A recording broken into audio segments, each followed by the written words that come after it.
Yes, people, welcome back to Chelsea Perspective. Welcome back to another Blue Morning Show on Chelsea Perspective. So I say good morning, good afternoon, and good evening, but more importantly, Blue Morning to you. Again, please do accept whatever suits your time zone. Today, we're here to do the predicted lineup exercise and the preview of the upcoming game between Chelsea Football Club and AC Milan at the Stamford Bridge. It's going to be a fun show, but we will start with some news I'm seeing, an update from Liam Lane. I hope that's the case. If that's the case, I'll take it. Again, I have my reasons why I've been a bit skeptical about that story. But more importantly, I hope you're all doing well. Please, as you arrive, and be sure to like the stream to help us reach more people. Thank you. Thank you very much for finding the time to join the show today. Let's get straight into it.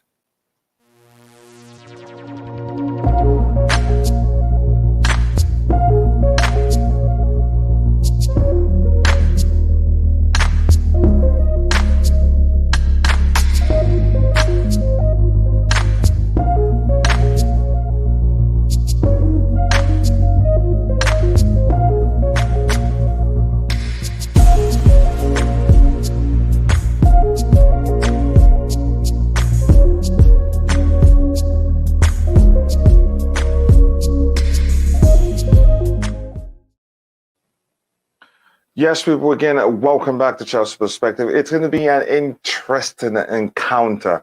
Again, you could say a reunion for some, again, a homecoming for some. But well, again, it's going to be, I believe it will be a good game of football. Maybe, again, one that you could say too much tacticism probably will be boring as I see. Again, I believe the Porter will probably, take a very cautious approach. As much as he'd like us to score goals, as much as he'd like us not to the game not to end in a draw, he wants a win. He'd, again,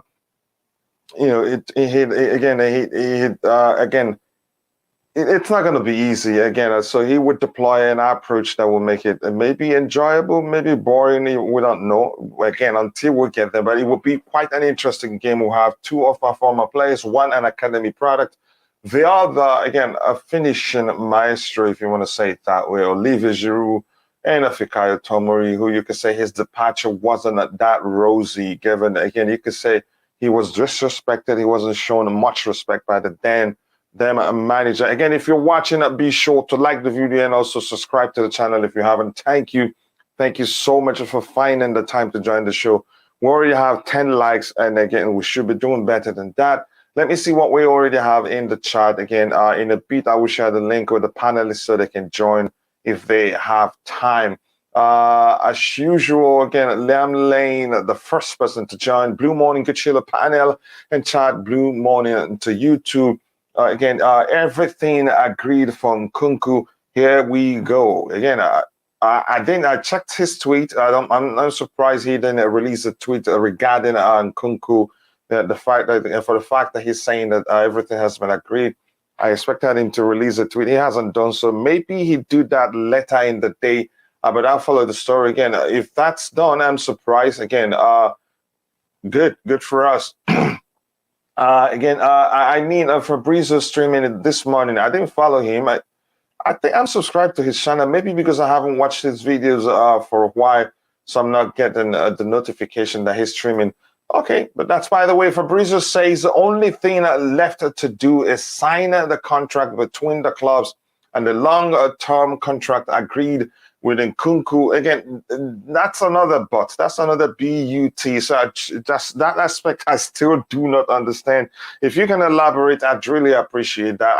I'm not sure what that means. Again, haven't they come to an agreement? Or if he's saying, again, if he's saying the agreement is just between Nkunku's camp and Chelsea Football Club, then my concern is still well and truly in existence. But again, my concern is that if it's not done, it's not done. And if the transfer window comes and it's not, he hasn't, signed his signature again above the dotted lines, then there's still a problem. Another club can come and swoop in. Santiago Muno, big up to you too. Muno's brother, I hope you're doing well. Again, here we have, again, Leon says, again, a best birthday wishes, Kachila. I hope you have a wonderful one. Thank you very much. Again, I am going to do a giveaway today for my birthday. Again, I'm thankful for life and everything I've been able to do as an individual in life. Hello, everyone. Say Herbert Kilpin again. I hope you're doing well, brother. It's been a minute. I hope you're well. Let us know that you're okay. I will be doing a watch along for this particular game on the game day. I hope you'd be there to enjoy it. Again, if you haven't, take a second to like the video and also do subscribe to the channel. That will go a long way again for the channel. Thank you very much for finding the time to join. Saying hello to Liam. What else do we have here? Okay, hello, Coach. How are you doing, mate? I'm doing well, brother. I hope you're doing well too. Good morning again, Champions League morning. Yep, it is. And Adube Lama too. Good morning to you too. I hope you're doing well. And here we have Multala Ibrahim. Morning, guys. I don't want to. I think you're saying I don't want to see Jorginho starting in our starting 11 tomorrow against AC Milan. I think he wouldn't even be in the lineup because he's injured. He's out injured. We'll look at that in a bit. Again, as an AC Milan supporter, if we get a draw out of this game, it would be pure gold. Too many key players out for injuries. Honestly, as much as I don't want to be, again, pessimistic, again, I have to support my team. usually when that happens, I'm concerned. I'm usually concerned about my team. It's what we call Charity FC. When you think we'd mop the floor with the opponent, again, AC Milan is no pushover. It's one of the biggest teams in Europe. We usually falter. I hope that's not the case. Maybe, like I've said before, that aspect, that factor, has been we've overcome that factor under Graham Potter.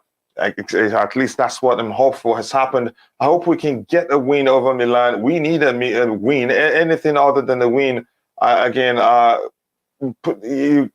just say we're out of the Champions League. It's as simple as that. Kachila, the clubs have agreed. They have only to sign the contracts. Okay, if he said that, then it's done and dusted. Again, but that's how I want to operate from now on. Again, we've been bamboozled into believing a couple of players, again, had signed for us this past transfer window, only to find out, again, and nothing is signed out.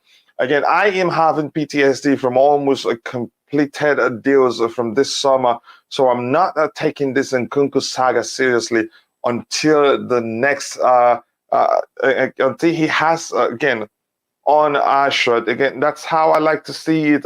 Yeah, PTSD indeed. It was Dembele. It was what's his name? The French international, Kunde. It was Rafinha, the Brazilian international, and all that. Again, and this is. I don't know how it's, again, the best thing, you just said it, the best way to approach it is just until you see the player holding the shirt, until you see the selling club also release a statement, maybe, yeah, that shows they've sold the player to the supposed buying club. Just give me a second, I will get back to you guys. Let me share the link with the panelists, so if anybody has time, they can join, so it can be more fun and you get variations of opinions and not just me here. Okay. Let's see what we have. Yep, again, already I have a good question from Herbert Kilpin. He says, what's the situation at Chelsea? Is everyone available for tomorrow? We will look at it in a bit. Again, let me just, let's get into that straight away. Let me see. As you're watching, please, if you see Fabrizio Romano release any tweet regarding, again, the sell regarding Nkunku, please do let me know. I want to see it. What he still has on his Twitter page is again the fact that he had undergone medical and all that, but that's not final. So I haven't seen anything. So look at the injuries regarding your question. We have N'Golo Kante out, hamstring injury, back in training, but isn't ready to start the game. We have Mark Cucurella, a few days he was ill. He had to be taken to the hospital. So he returned to training, but I don't think he's ready. We have Edouard Mendy. He will be out for a few days also. And we have Conor Chukwuemeka doubtful.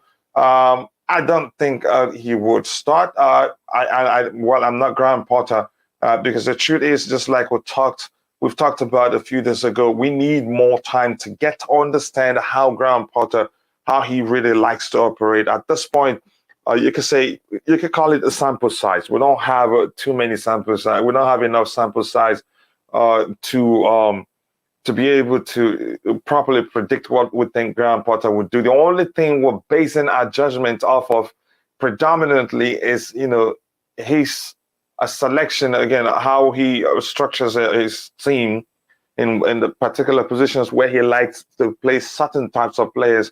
Well, when he played or when he was still the Brighton coach. Other than that, in terms of structure, there's no telling who. Also, the players to select, there's no telling who he selects until, like I said before, again, a few more games, then we can understand again whether he prefers certain players to the others. Then we'll know what to do. What's the situation at Chelsea? Is everybody available? That's why we're looking at the screen right now. And for AC Milan, Zlatan is out. As much as most people are actually more concerned about Rafael Leao, I think Zlatan, again, even at his age, he's you could say one of AC Milan's best players due to the leadership he brings to the team, and he's a creator too.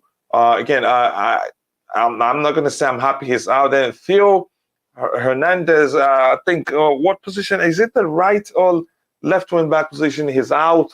Simon, again, Mike, again, the last name, Junior, Messias, David Calabria. Alexis, I'm not going to try to say the names. That's quite a lot of first-team players there. But like I said, I'm not going to hold my breath as saying, okay, they're depleted enough that it makes it easy for Chelsea to beat them. You could say that's not really a Chelsea thing. That's when I'm really concerned. I have to be honest with you.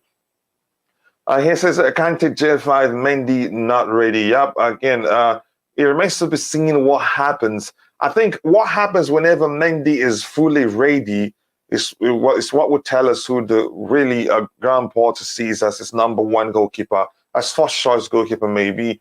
But I think it will be pretty difficult for Graham Potter to drop Mendy to the drop Balaga to the bench and start Mendy. Why do I say that? Because you don't do that with goalkeepers, except if they make some consistent, if they produce some consistent howlers or some consistent mistakes that leads to the team, mistakes that lead to the team losing games. That's when that happens. So, but if Mendy recovers and Kepa is still doing well and he's still as brilliant as he's been, again, the sweeper keeper thing, him coming off his line quickly to help save the situation, salvage the situation for the team, again, and his distribution ability that Graham Potter himself is raved about, his passing ability also. If he drops into the bench and starts Mendy without, again, any proper explanation, then yeah, Kepa that's a sign that he prefers Mendy over Kepa. But I don't see that happening as much as I like Mendy too. Again, just Viola, the Queen of the House, says again, good morning. Again, good blue morning to you, Kachila. Blue morning to you too. I hope you're doing well. Thanks for finding the time to join to help keep the house civil. Hey, everyone in the chat, again, same to you. Again, let me say anything here. He says, forget Zlatan. He turned 41 yesterday, and he hasn't played all season. Now, I'm just saying, but on his day when he's fit, you know what he's capable of doing. Again, yeah, but let me just forget him. I'm so concerned about Leao. He's an explosive player. He's such a talent. But we'll see. One thing is sure. If we're bent on keeping Leao again, which means whoever played on the right hand side, we should forget that person participating in the attacking area. Because if I were the Milan coach, if you keep a man on him, then I'd order him to stay at least closer to the center circle to cause more problems. But that's by the way. Let's look at again other important things to note. Insight again, Chelsea unbeaten in 7 home games. Yeah, but we haven't won all 7 games. We haven't kept a clean sheet in 8 matches. Yeah, that's concerning too. I think that's not down to the goalkeepers overall. Again, some you can say 60, 70 to 80% of the reason why we haven't kept clean sheet for a while is down to a disjointed defensive line, lack of proper chemistry, or maybe communication. You could say that. Again, Milan is unbeaten. Here's the thing. Compare this. Milan unbeaten in 8 games and Chelsea unbeaten in 7, home games. Milan unbeaten in 8 away games, which means Milan, they've done quite well.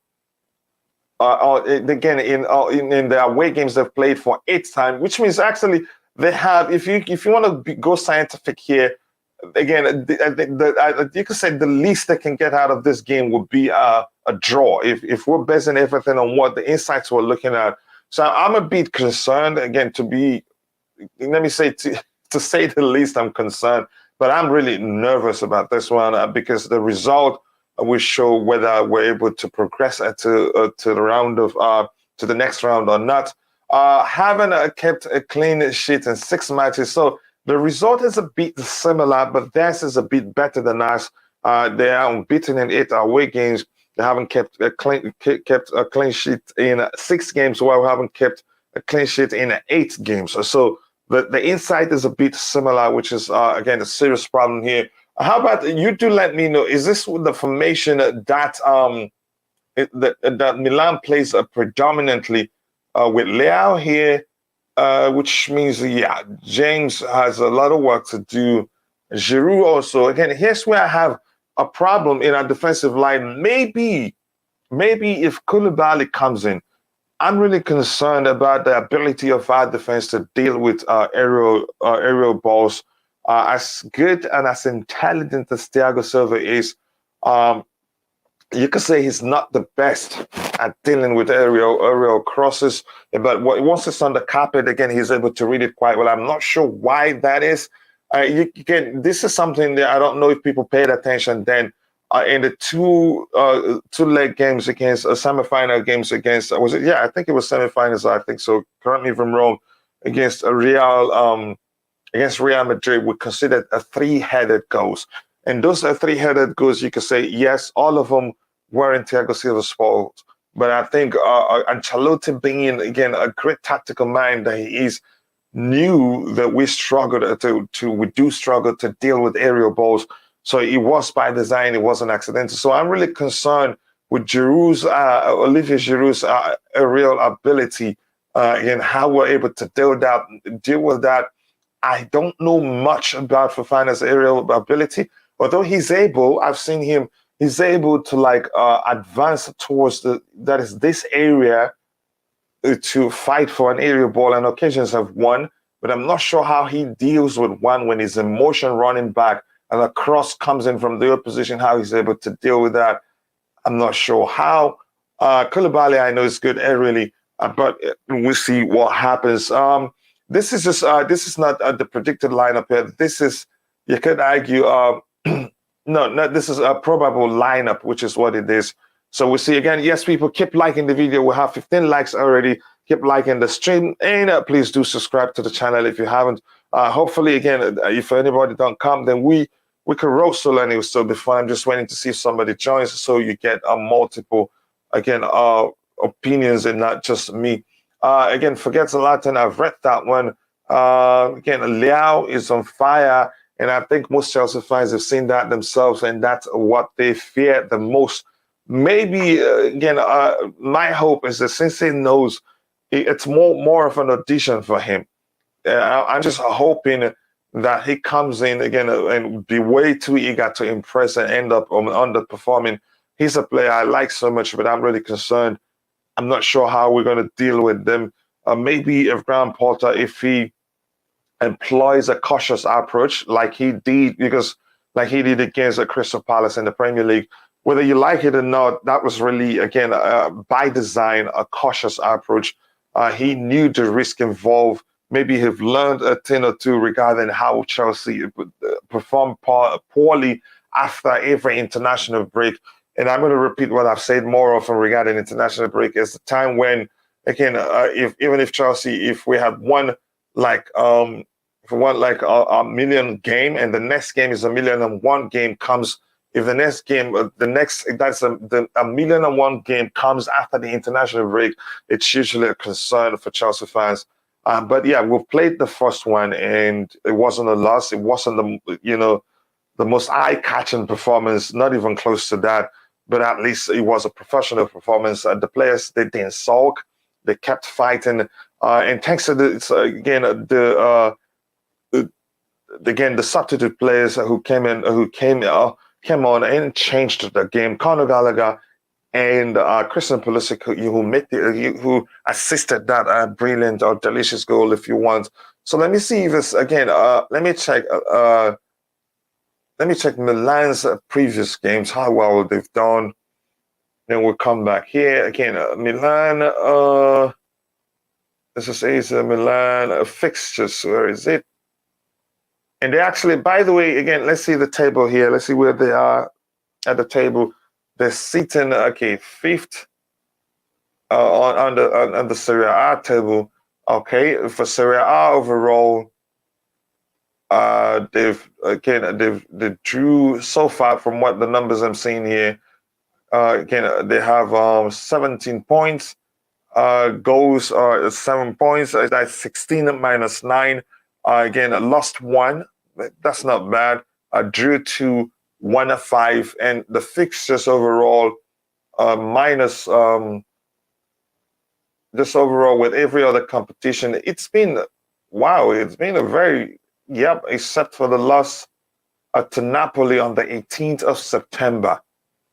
Other than that, you could say this was a home win, this an away win, this again a home draw versus away draw versus Salzburg, and this is again a home win, 3-2 win. Again, shipped in 2 goals on that day against Inter Milan. 0-0 away to Sassuolo, and a 2-0 win against Bologna. Again, 1-1 draw at Atalanta. It's not been a bad result for them. They've really done quite well there. So yeah, again, it's I think they you could say they've done quite better than Chelsea of late, and we'll see where that. Just give me a second. Let me fix something here. I don't want to show that screen in a bit.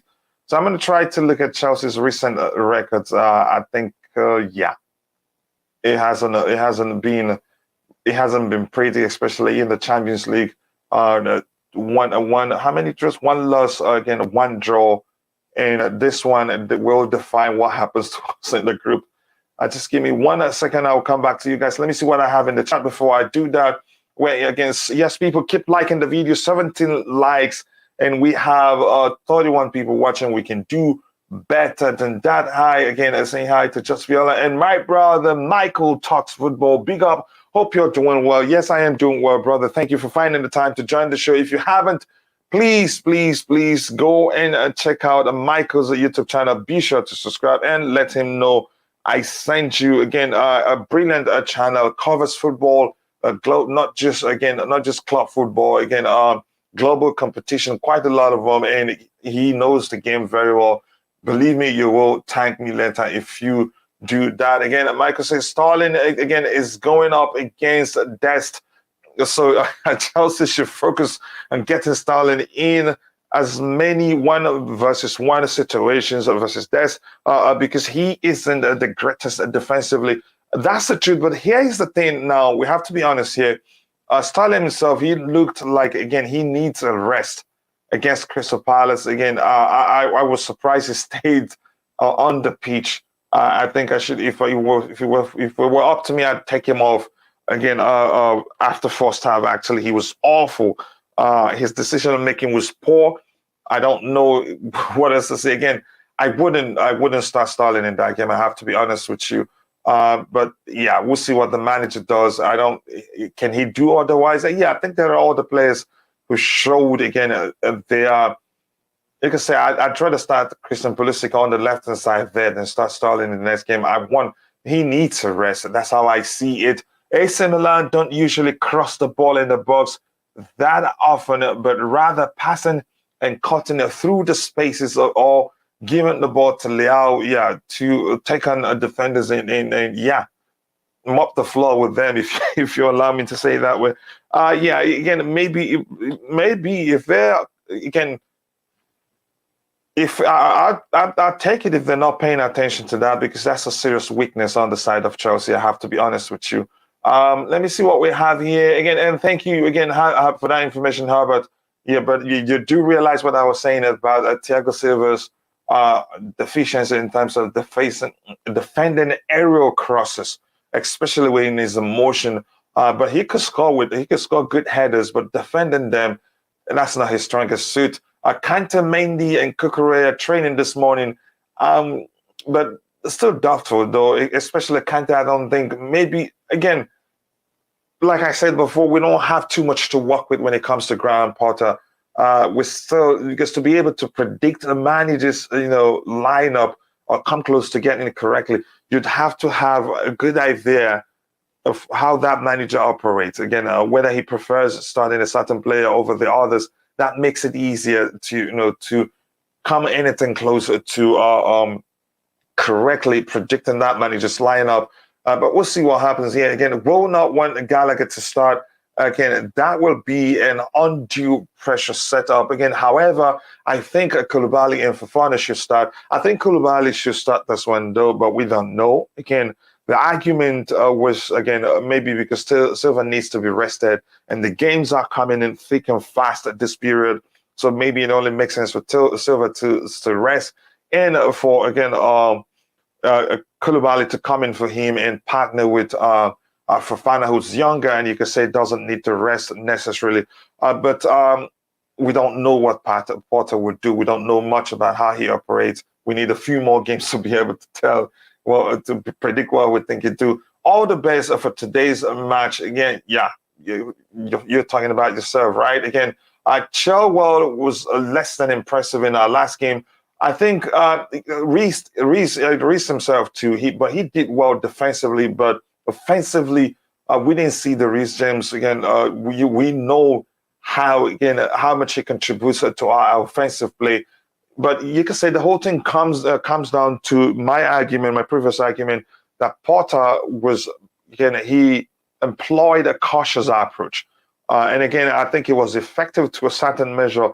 And from what I've seen, again, yes, Crystal Palace had the opportunity to score 2-3 goals even before we got the chance to score one, which means they could have won the game had we considered 2-3 goals at first, because we'll be all out to cancel the goals and leave ourselves vulnerable at the back. But here's the thing: some would say that the formation, left us vulnerable at the back. I'd say, well, it would have been worse had we played differently, had we approached it different, employed a different structure. It would have been much worse, because with the 4 at the back system, you have the right back and one of the center backs doubling up on whoever comes at them from whatever side, whether on the left or on the right. So yeah, but that's by the way, again, I take the result. The win is important. Again, it would do us a world of good. Blue morning, Michael Obinka. Blue morning to you too. I hope you're doing well. Please, if you're coming in, if you haven't, take a second to like the video and also do subscribe to the channel if you haven't. The biggest problem with Dest is that he has sparks of talent, but you cannot count on him to be consistent. There's an argument that I've made here before. Again, let me just refresh it this way so you understand my point. Again, the performance of a player in a particular team, you could say, comes down to the manager's approach and the manager's demand. And how I usually refresh it is this: the manager's demand from a player defines how that player performs within, again, in a team. Again, why do I say that? That's why you see certain players, they're so poor under one manager, but world class under another manager. So again, Graham, for instance, Dest, he has a talent in him. He has he's a talent, like you said. He has packs of talent. That's the truth. It depends on the manager he's playing under. I can assure you, if he plays under such manager as Graham Potter, who is more of a teacher than Thomas Tuchel is, for instance, he's turned him into, again, we'd start seeing him exhibit those talent we know that he possesses. But that's, by the way, we're here to talk about the game overall and not about Dest. I think he still do well in football. He's still young. It's not too late for him. I hope, again, we beat the other side of Milan today. An interesting game. What time's again? I think I seriously would want to do a watch along on the sister channel for that game. I am good. Just reality. I hope you're doing well. That's just greetings. Here's Michael again. Still, again, it says plus Tonelli and Benessa are such great midfielders. Watch out for them we're depleted in the midfield area, especially if Kante isn't starting. Our midfield is usually manageable, even when we're depleted in that department. But here's the thing again. And if Jorginho isn't, again, he isn't going to start, let's just say it that way. Jorginho will not start. I think I'll look at it again, see whether the status says doubtful or out. Jorginho knock mid-October, so he's not going to play. As much as we hate, as much as Jorginho is one of the players that divides opinion the most in the Chelsea fan base, the Chelsea community overall, if you want to phrase it that way, we're worse off whenever he isn't playing. It's as simple as that, especially if we don't have Kante and we don't have Jorginho. But Jorginho is the point now. As much as, yes, we understand Jorginho struggles to deal with, again, with physical opposition opposition players. Jorginho struggles to play his game whenever the oppositions oppress him aggressively. He loses the ball too many times in the game. And again, here's the thing. Yes, those factors are true, but the truth remains we're worse off without Jorginho. So and he's not playing today. Again, given the two names, Tonelli and Vanessa that Michael just mentioned, I'm not sure how we're going to do, except if Kovacic shows up to the party, then there's a chance we'd do better. Or maybe the manager would have to, take a step back and restructure the team, do something differently again, that start with the Milan midfield, or maybe overload the midfield a bit. That can be helpful. But we're not sure. Again, there's a chance Kante starts. If he starts, then the problem will be less of an issue for us. Again, I'm not going to say that right now. By the way, again, if Kuku starts, it will be really happy. But what does his injury status says here? Illness, a few days. But we heard that he trained. There's a chance he starts. Again, it was a throat problem, sore throat or something like that. I'm not sure. Milan has seven first-team injuries. Again, I'm not sure if I saw some of them in training this morning, but they missed our game against Empoli due to injuries last week. Again, Sam Jovi, somebody please share the link to the sister channel here, because we'll do a watch along there too, so they can go check it out, where we cover all football clubs.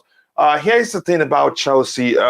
Even if you tell me that Milan they will be playing the game with their B team, I'd be concerned. Again, as much as I think the new manager bounce is still in effect at Chelsea Football Club, I'd still argue we haven't changed too many players for me to come out and say, well, you could to argue, the Charity FC factor is gone. No, it's not. Again, we still have a lot of players, you could say, because it's really a mentality thing.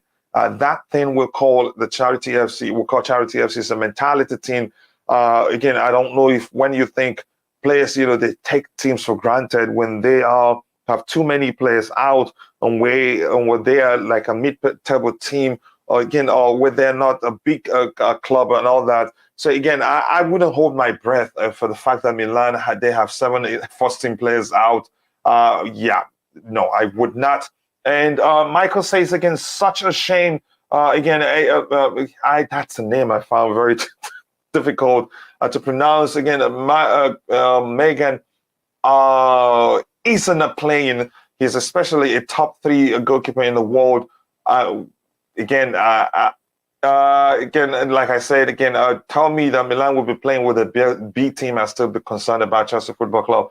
Good day, bro. Again, Chikadiba is a good day to you too. I hope you're doing it well. And people, please, again, let me know. Again, Just Viola, can you help me share the link to Michael's channel so that people can go check it out and subscribe to his channel? Again, he's a good guy, and also, again, understands the game quite well. Again, yep. Chika Dibia, says, good day, bro. Good day to you too. I hope you're doing well. I hate that my 2 favorite teams in the world are in the same group. It's like watching your wife, your girlfriend show up to the same party. I get the analogy. Again, so you're a Chelsea fan too. Yeah. Well, you have to deal with it. You just have to watch the fight and hope for the best. And don't tell me there's no chance you don't favor one over the other. I think you do. And again, given the way we've played, if anybody deserves to make it out of the group, it is Milan, not Chelsea. Really, we haven't played like we're serious about making it out of the group. 29 likes already, and we still have, again, 40 people watching. If you haven't, please take a second to like the video. Keep liking the video, people, and also do subscribe to the channel. The both teams are my beloved, but Chelsea needs this win more than Milan. You need to balance things out a bit. Again, if we don't win this, you could probably say goodbye. Here again, actually kind of a current gig, and the prospect and progress actually met and shook hands. Okay, they're having a conversation there. I'm just in the middle. Yes, people, please keep liking the video and also do subscribe to the channel if you haven't. Here we have anything else to address here, and here is the link. Again, please subscribe to the sister channel, Soccer Perspective. If you haven't, again, there we cover football global from a global perspective, not from Chelsea perspective this time. We're still looking for more, again, hosts so that we can diversify the leagues that we cover. Right now, it's just a bit of La Liga and the Premier League. But again, Serie A comes in. Serie A teams, not specifically Serie A, because we're doing a watch along there for the Chelsea versus Milan game. So again, I think we are going to go into the lineup of prediction exercise. Fun as it is right now. Give me 1 second. I will get back to you guys in a bit. There you go. We have chosen 11 here. Let's get into it. Please keep liking the video, guys. I appreciate all the support and all the love you've shown the channel. Again, it's grown beyond the channel. It's now a community, and you're all welcome. Express yourself. Just keep it civil. Yeah, other than that, again, it's home for all of us here. Okay, let's see. Maybe I need to zoom out a bit. Let's start from the goalkeeping position. I had to go with the 4-2-2-2 formation also. And then again, one thing to note is with the 4-2-2-2 formation, the fullbacks are usually a bit advanced and not. Again, if we're attacking, the two players that usually sit behind are the two center halves. The fullbacks, they have the license to attack, but I doubt that will be the case against Milan. As I've argued, I think Porter, whatever he does, even if he chooses a different structure, he will employ a very, very cautious approach, which means, again, the system will be different. The structure may look like this or something different, but the application will be different. Again, we'll start from between the stick. Again, that one, you could say, picks itself. Again, Mendy isn't ready, according to what we're looking at here. Let me see. I think I have to have this window here if I want to reference anything quickly. Let's look at the Chelsea injury list again. We have N'Golo Kante, again, hamstring injury. He's back in training, so I'm not sure if Graham Potter will be willing to risk starting him, except if he sees, again, if he prioritizes the importance of this game, understanding we need a win. He may well risk Kante. I'm not sure. He's been back in training for a few days now. Marco Correa in illness a few days. Again, maybe this has not been updated. There's a chance Correa is actually ready to start. We don't know. Again, I'm not sure. Jorginho mid-October, so he's out. That creates more problem for us. If we're gonna stick with this particular the 4-2-2-2 structure, Ruben Loftus-Cheek, he was ineffective. It was difficult to even realize that he came on when Jorginho was taking off. So if we're gonna go with this approach, I think it's gonna be we will see pretty much another disjointed performance from the Chelsea guys, and that's because Ruben struggled. Even Mason Mount struggled with this. With the guy again when deployed in this particular structure. So I'd rather we go for something. If we're gonna start Loftus-Cheek, we'll go to something where we'll have let me just say a single six or a single six central midfielder, and then have the opportunity to deploy one more player forward. I'd rather, again, Loftus-Cheek stay somewhere on the flanks. Again, he seemed to do better whenever that's the case. But that's, by the way, again, let me quickly share the link with my brother, Matt Zivoy's YouTube channel. Again, Matt, before you comment, please just share the link to your channel. Let the people help you reach let the people help you reach 1,000 subscribers as soon as possible. You truly do deserve that. And I have my brother Mikhail in the house. Big up, bro. Thank you for finding the time to join. How are you doing, bro?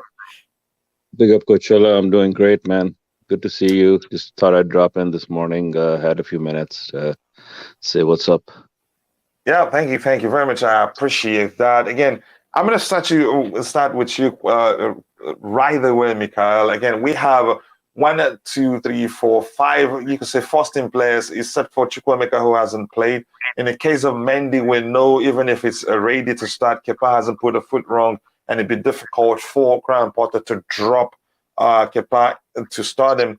But again, in the case of Jorginho, even though, we know, everybody, the Chelsea fans, there's no Chelsea fan that isn't well acquainted with his deficiencies. But the truth remains, we're worse off without him.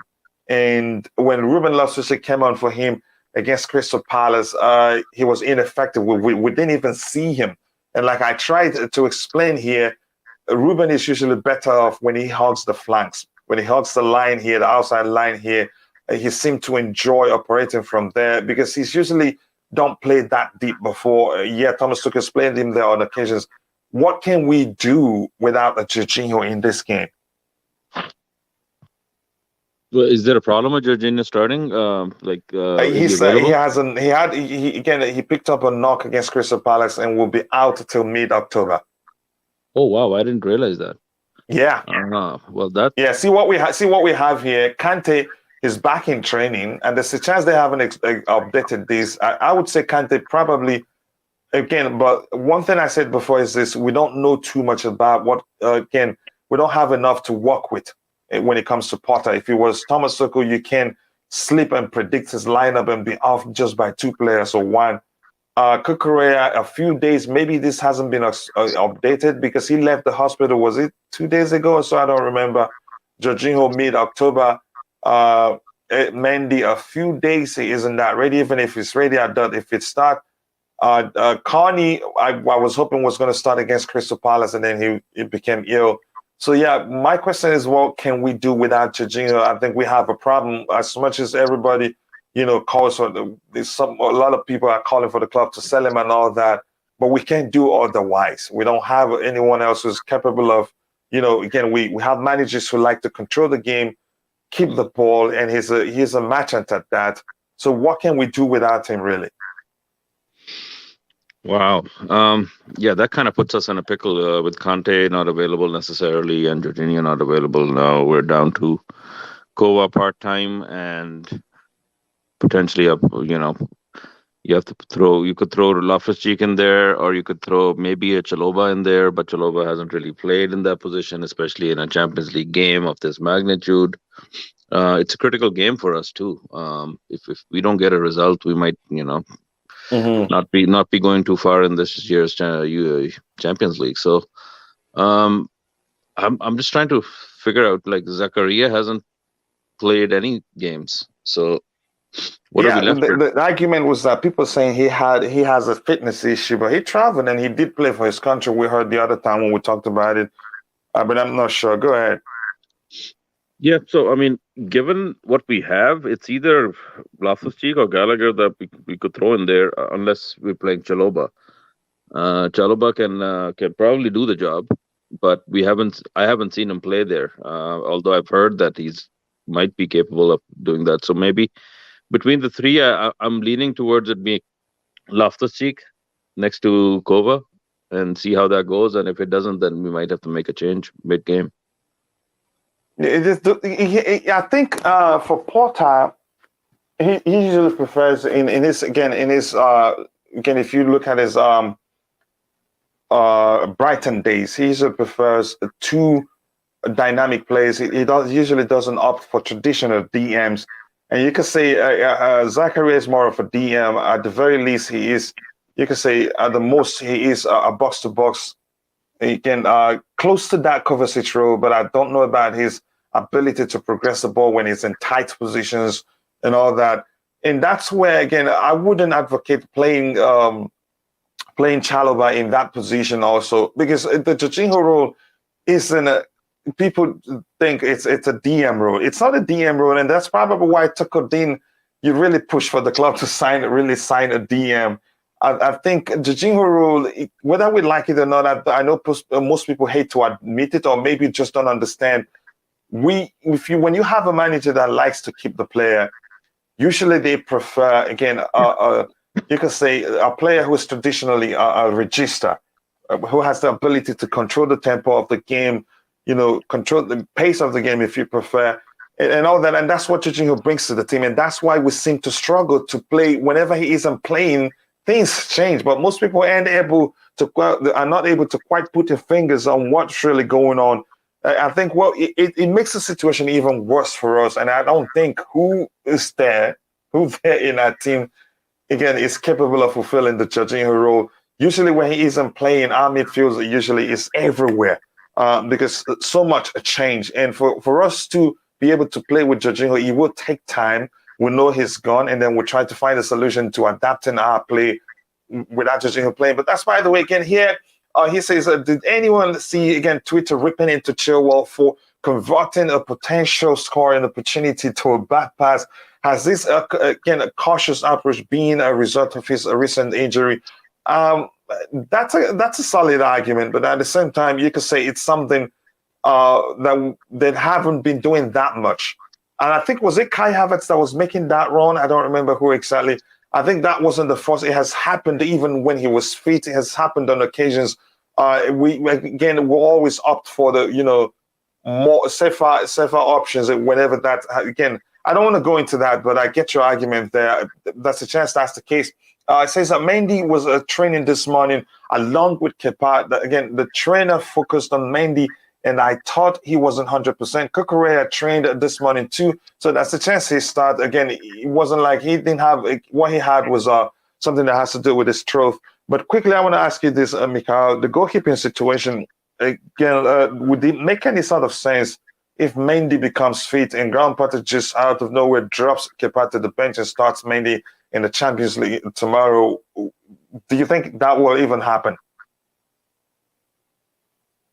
I don't think Mendy's injured necessarily. Yeah, he's had a bad run of games. At some point, he needs to be, given an opportunity. You could argue that it's a cup game, and maybe that's the plan. Maybe try to see him out in a cup game. But given that Kepa has been on a relatively decent streak, he's showing some improvement as well from his traditional weaknesses of not leaving the line, etc. I've seen him to be a little more willing to leave the line early and go take possession of aerial balls, and then try to distribute it forward quickly as well. So I'm more keen on seeing what Kepa can do with the occasion. We kind of know what Mendy can do. Maybe you can argue that Mendy's ceiling is slightly higher than Kepa in terms of peak performance. But if Mendy's not performing at his peak level, then it's a moot point. And lately Mendy hasn't been. You could argue that the upset in the back room with the advent of the new owners and the traditional coaching setup, especially in recent times with Lolichon leaving and then Peter Cech leaving as well, might have upset Mendy's rhythm and training routine and focus. So for now, I have no issues with Mendy getting a game, but at the same time, I'd probably rather see Kepa get this game again because Kepa has been lately the better of the two. Yeah, he is. And here's the thing, Mikhail, I have to be honest with you. In the case of Mendy, I think it was Matt Zivoy, again, it was after I started paying attention, to his performance. That is with some precise, you could say, detailed. Again, after the West Ham game where he made two high-profile errors, the subsequent 6-7 matches, he averaged one mistake per game. And we were arguing that then, and even Nick Blue, again, was on the panel here arguing Mendy needs to be disciplined one way or the other for his own good. Because as a human being, when you're making those mistakes, again, if you don't want to face any sort of punishment or disciplinary action in one way or the other, it gets into your head. You take things for granted. But again, you could argue even under Thomas Tuchel, yes, I agree. You could say because he played more games, so he conceded more goals. Kepa actually he has a better record than Mendy under Thomas Tuchel. I'm not going to go into the Club World Cup selection again and then the Carabao Cup, what happened and all that.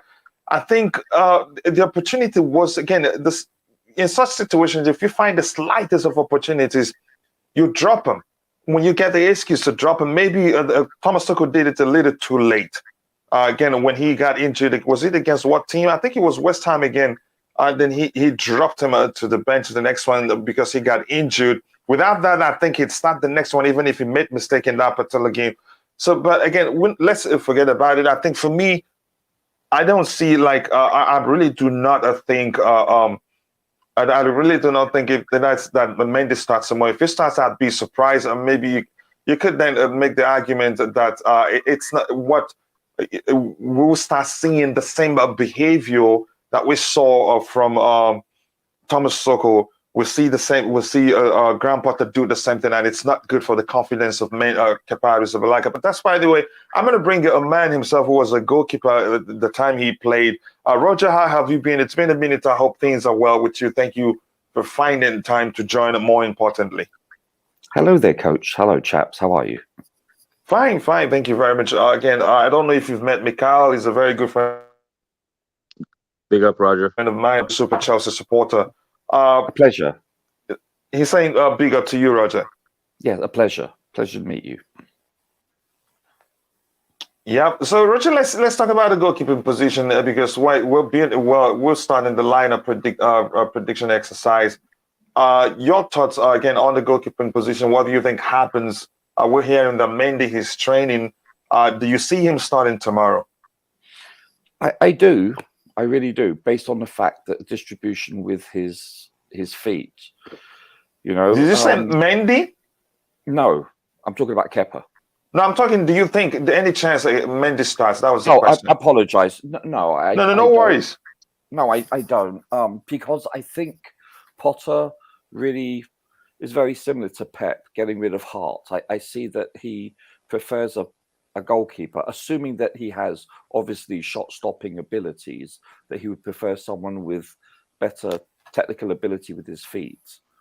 So I see that transpiring. I could be wrong though. If it all depends what's happening in training. If Mendy starts to look, shall we say, just as good, if not equally better than Kepa, then who knows?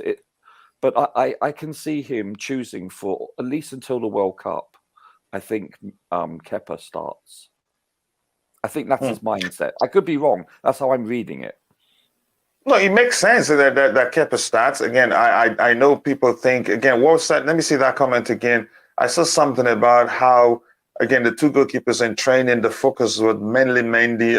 Again, to that the individual who made that comment, to them, that suggests that probably Mendy could start between the stick tomorrow. But I think otherwise. I think it wouldn't make any sort of sense that Kepa hasn't put the foot wrong. He's been brilliant. Again, he's showing his sweeper keeper abilities, his distribution, which Potter himself sang him praises for. It wouldn't make sense to drop him to the bench. You don't do that with goalkeeper. I've heard people argue that, so I'd be surprised if they're arguing for him to drop Kepa and start Mendy. Again, Milan only lost one in their last 10 games. So I want to look at this again, Mikhail. I'll show you this statistics here. Again, the insights regarding the game tomorrow. Let's compare this. Again, Chelsea unbeaten in 7 home games. You could say the insights are pretty close. These points are pretty close. And then Milan unbeaten in 8 away games.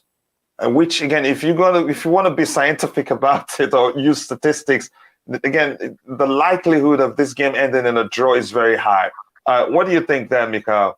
And we haven't kept a clean sheet in 8 games, haven't kept a clean sheet in 6 matches. So it's pretty similar, but comparing our home record and their away record, again, the likelihood of the game ending in a draw is very high than any of the teams winning. What do you think, Mikhail? I see goals in the game, to be honest. Our defensive setup is kind of experimental right now, with the back 4 being tried out. Now, if we revert to a back 3, then I could probably lean towards us trying not to let them score. But then for us, it's a must-win game, if I'm not mistaken. So I'm thinking that we're going to be, trying to push upfield, and the Italian game, especially AC Milan being in recent times a dangerous side. The Italian games got that bit of individual brilliance about how they attack. So I can see some quality showing there. We haven't gotten into what kind of attack we're up against, but there's some decent names in there. So I see some goals here, and it'll be up to Potter's guile to set up to actually try and score a few ourselves as well.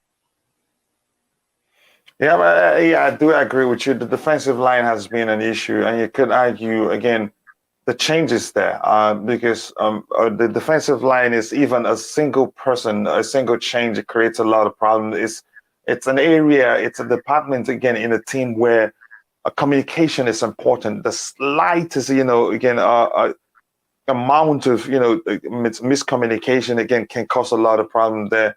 And you could say that was why you could say in two of the games that Koulibaly considered again had received 2 yellow cards. He was down because of lack of proper communication. He was out of position on 2 occasions that I've seen him pull the shirts of opposition players. Yeah, but that's by the way, again, thank you for that. Who's going to play in the midfield? Surely Kante won't start right away. But here's what I think.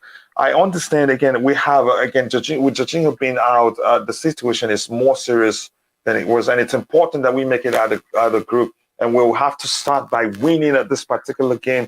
If Kante is even at 60% fit, I think Potter will start him because he must have learned a thing or two, given if he's going to deploy a 4-2-2-2 structure. Ruben Loftus-Cheek isn't the man to start essentially there with whoever he pairs him with.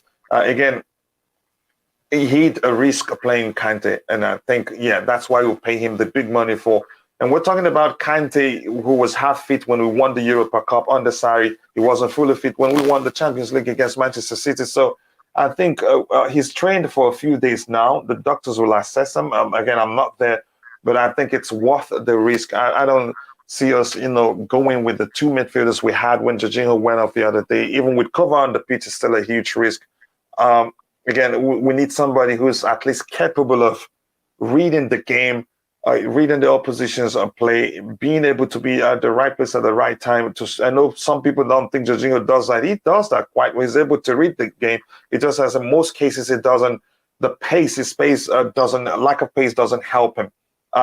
Ruben Loftus-Cheek, as much as he's a Rolls Royce of a player, so some people call him. Watching him play, the way he glides through the midfield, the carpet crosses and all that, it's enjoyable to watch. But he can read the game. He can run again. He can race against any player again, outpace them, get the ball because he has some pace in him. But he can't read the game quite well. Kovacic is the same thing. He cannot read the game well enough, to be, you could say, to be able to protect that defense. And that defense needs a protection because they're aging. They're not that young. Although a balance of Fofana and any of Silva or Koulibaly makes a huge difference because we have youth and experience again. But that's by the way. Let me quickly catch up with the chat. I'll come back again. And Nkunku will be a great signing for Chelsea. I hope again what we're hearing again is the truth. I hope we get that one across the line. He puts pen to paper and it's done. I think it will make a huge difference. And I'm not subscribing to that comparison of Nkunku with Timo Werner. Timo Werner needs a space to operate, and Nkunku has, again, he's more technically gifted. He has close control, and he can dribble his way out of problem. But Timo Werner will practically give the opposition the ball and say, leave me alone. But that's, by the way, here we have Zakaria is a ball-playing DM. That is what he was doing at Mönchengladbach and for his country before they switched to a double pivot where he started going forward a lot. Again, which means that he's more likely to be able to fulfill that Kovacic role, a hybrid of 6 and 8 than being a sitting DM. But he's capable of doing that. The whole thing comes down to the demand of the manager. Some are saying Zakaria is a DM. Some say, I think he's more of a box-to-box midfielder overall, but capable of fulfilling the traditional DM role. Some say he's an 8. He himself said that he's an attacking player. And Thomas Tuchel told us he can also play the centre-back position. So how can he fit into Jorginho's role? I don't think he can. It's as simple as that. Nobody there in the team right now can. As far as, again, that's my opinion. Happy to be here again. So Moses, thank you for finding the time to join. I hope we win tomorrow. Jorginho should start arresting a lot of error. Yeah, he will not start. Again, he has a knock and will not be back until mid-October. Did Mendy bad stints start from the Benzema incident? Nope, it started after the West Ham game. I think you could argue he hasn't recovered from that two high-profile arrests he made against West Ham United. That's how I see it. That's my opinion, and you're entitled to argue otherwise.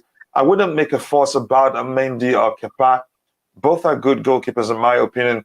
You can say that again. The same for Milan, though. Again, yeah, substitute and good. His name I skipped it because I find it difficult to pronounce it. But that's, by the way, again, let's just go into the exercise proper. I don't know, Roger, you want to say anything regarding the insights we looked at? Do you read anything from it, or you just think you wouldn't, you wouldn't be able to predict what happens in the game from looking at them? In what context? What do you mean precisely? Where it says here, Chelsea are unbeaten in 7 home games. Chelsea haven't kept a clean sheet in the 8 matches. But I'm comparing this to Milan in 8 away games. Again, unbeaten in 8 away games. But we haven't, again, we are unbeaten in 7 home games. So these two is important to compare them, which means, right. Again, to me, the game is more likely to end in a draw than any of the 2 teams winning. And if anybody's going to win, to me, scientifically, again, I'm not into statistics that much, but I think Milan will be the ones to win again. But I hope that doesn't happen. It doesn't really bode well for us looking at those statistics. Mm-hmm. Defensively, the lack of clean sheets is quite worrisome. And I don't blame that on the goalkeeping, even though Mendy did have a few faux pas. That's not the norm, though. It's the fact that, like, we used a back 4 this weekend, and it showed our deficiencies. Now, everyone wants us to go to a 4-3-3 or a hybrid of that. But it does show the fact that there's a reason why we originally went to a back 3 with Conte and then with Tuchel. It's because, and don't forget, I believe then we had very good defenders back then. You know, I'm a little bit disappointed with Fofana, but he's so young so far. Mm-hmm. Koulibaly, actually, I couldn't believe we were getting him, but he hasn't quite lived up to the hype. But then again, this is very early stages, so I get it. And it does take time to mesh and gel, so to speak. But I see us, we have deficiencies defensively. That and the fact that we don't have a Kante playing, you know, or a DM, a really, you know, a number 1 DM per se. Because let's put it this way, J5 he does have his deficiencies physically also. So those stats don't bode well for us, because this is, for all intents and purposes, a must-win game. Honestly, I don't. Again, most people that are calling for the club to sign a traditional DM,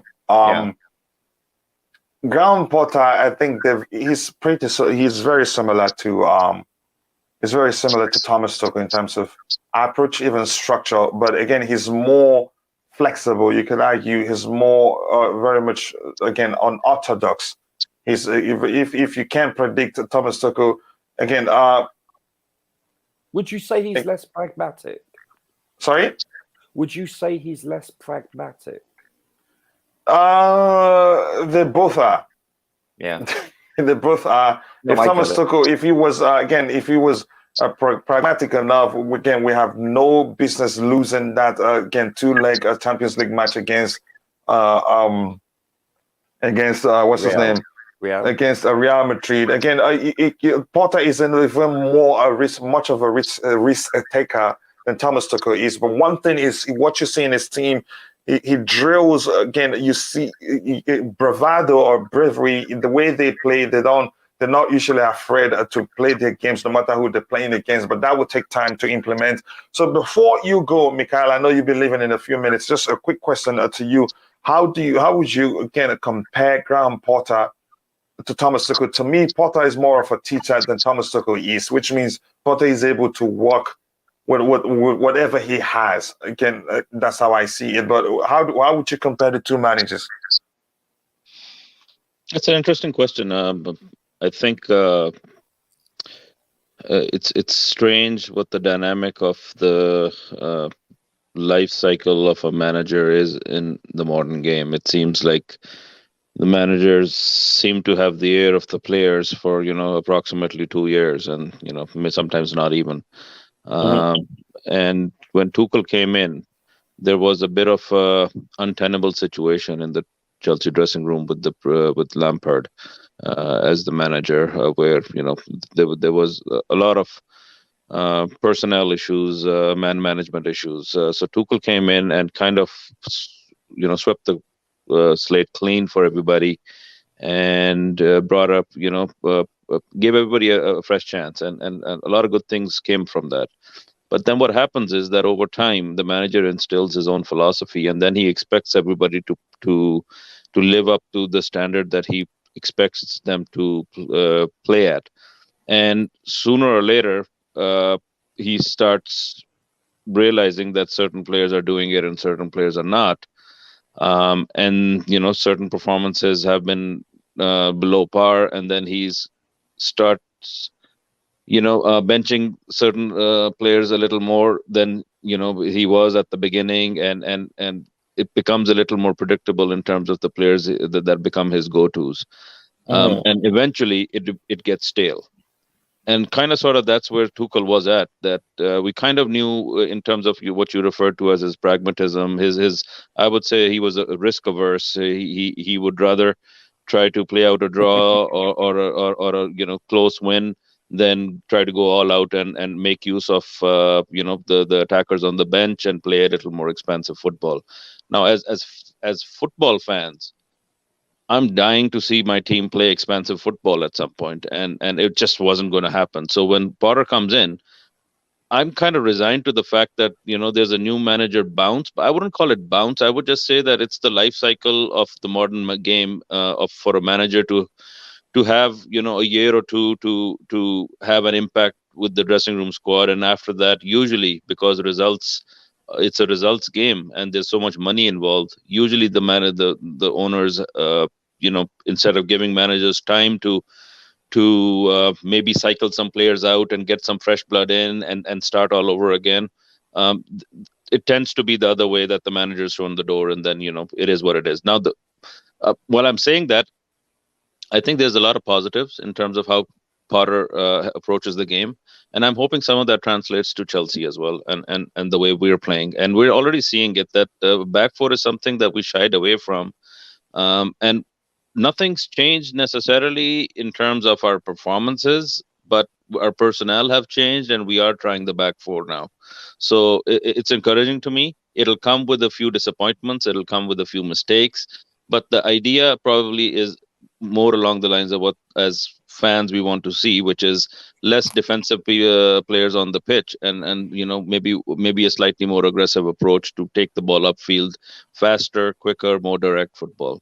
So from that perspective, I expect Potter to try to kind of be a little more daring than what Tuchel had kind of painted himself into with regards to the system that the team had been playing in recent months, where our performances had not necessarily been as good defensively, even to stick with the game plan the way we had been. And I'm not saying that Tuchel wasn't experimenting. He was trying a lot of things, but the theme was the same, that we're going to play within the scope of the system that we know works, but sadly had not been working that great anymore. Yeah, it was an unfortunate situation. Again, I'm not going to try and go into why I think he was let go and all that. I think, yes, you're quite right. I think Potter will be more adventurous, and Potter will probably, I think it was Glenn that mentioned that in the chat. He prefers playing with two CMs rather than two sixes, what we call two sixes. One, again, one sitting, the other, again, a hybrid of 8 and 6. I think you could argue he's, in that sense, he's the same as Thomas Tuchel, not really interested in playing with sitting DMs and all that. And I think that's why where most Chelsea fans will be disappointed that the club again, the Potter himself isn't really interested in getting a traditional DM. I don't know how much time you have, Mikhail. I was going to ask you this question quickly if you still have time. How do we deal with this customer here?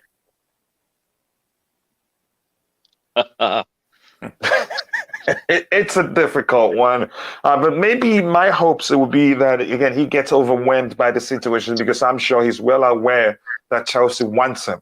We did go in with a bid that Milan rejected. Even Maldini said it openly.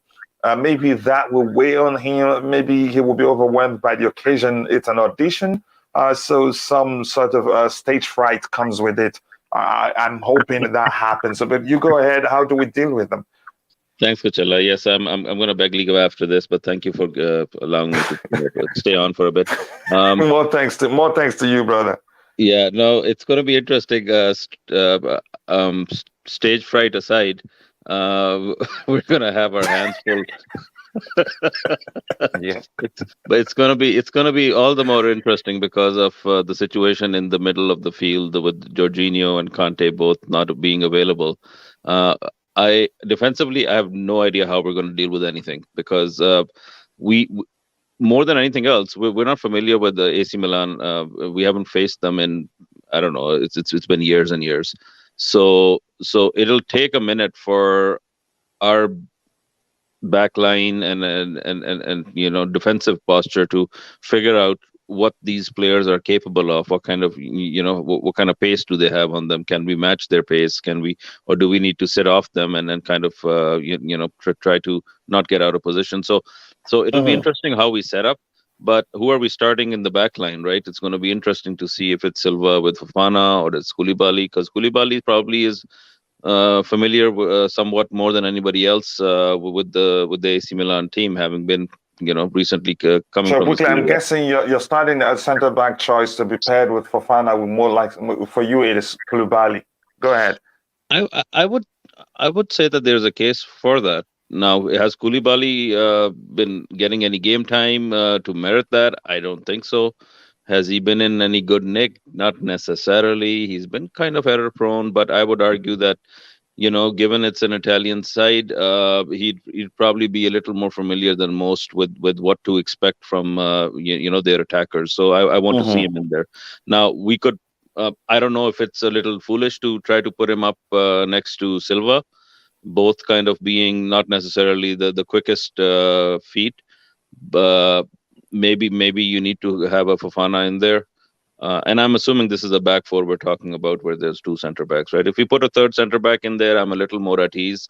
And possibly, given the fact that our midfield's kind of suspect right now, maybe that is the way to go. Maybe it is a viable approach to start with the back three, just to kind of give that added bit of protection to our back line. And once the game progresses, maybe we can transition into a back two, a back four, whatever you may have. But it should be interesting. It'll be an interesting contest. I'm still enjoying every game that we play, because I'm trying to learn the new coach and his ways and not his easy though. So it's not easy, but at the same time, it's interesting, right? So it's something different, and I'm here for it. I want to see us try different things, and it is what it is. He's inherited the team in the run of form that we are in. This is the job, this is the task. There are no gimmies at this level. You have to compete from the get-go. You have to hit the ground running, and that's Paro's challenge. Hopefully he's up to it. Hopefully we have a strong game at the Bridge against AC Milan. For anything else, it's a Champions League night, and the whether we go any deeper in the competition, we kind of sort of rests on how we do in the next game or two. So I'm hoping that it's a good night at the Bridge. It's a memorable night at the Bridge, and I'm hoping to see some goals. And with that, I'm just gonna beg leave, brother Roger. No, I thank you so much. I know you're very busy, but I appreciate you finding time to join. I value your contributions. Stay on longer and chat some more, guys. I'll be listening in regardless. Big up to the chat. I just wanted to add that in. Thank you very much, brother. Again, much love from you. I appreciate that. I'll come back to you in a bit, Roger, again, to get your thoughts on how we'll deal with this particular customer on the screen. And if we're in the chat, again, let us know your suggestion, how you think, again, we're the best approach to keep this guy quiet tomorrow is probably an audition for him if we believe the fact that we have the upper hand in terms of securing his signature again the next transfer window. Tell us how you think, what you think Potter should do to keep him quiet because he's been one of the best players of late. I will find out from Roger himself once I come back to the panel. The one game Milan lost is against the leaders Napoli. Wow, again, they've been in brilliant form. Again, I'm really concerned, but we'll see what happens. Again, English teams are overall doing better in Champions League because the intensity of the game is similar to the Premier League. Really? Really? Okay. I never read it that way. In Serie A, games are slower in pace and intensity. That's for sure. But I think you can't. I don't agree that the Premier League and the Champions League again the measure in terms of intensity. But that's, by the way, again, if you're watching, once we are 2 hours into the show, again, anybody that has my Twitter access to my that can reach me via Twitter DM. Remind me, we have to do a giveaway. It's my birthday, and I want to celebrate it with you guys. I want to say thank you to you guys for all the support, and I want to thank God for life, and again for all the things I've achieved this year, and for what I'm hoping to achieve. Again, thank you again. Saying that he says, yeah, I might have very good luck against the bad side of Milan.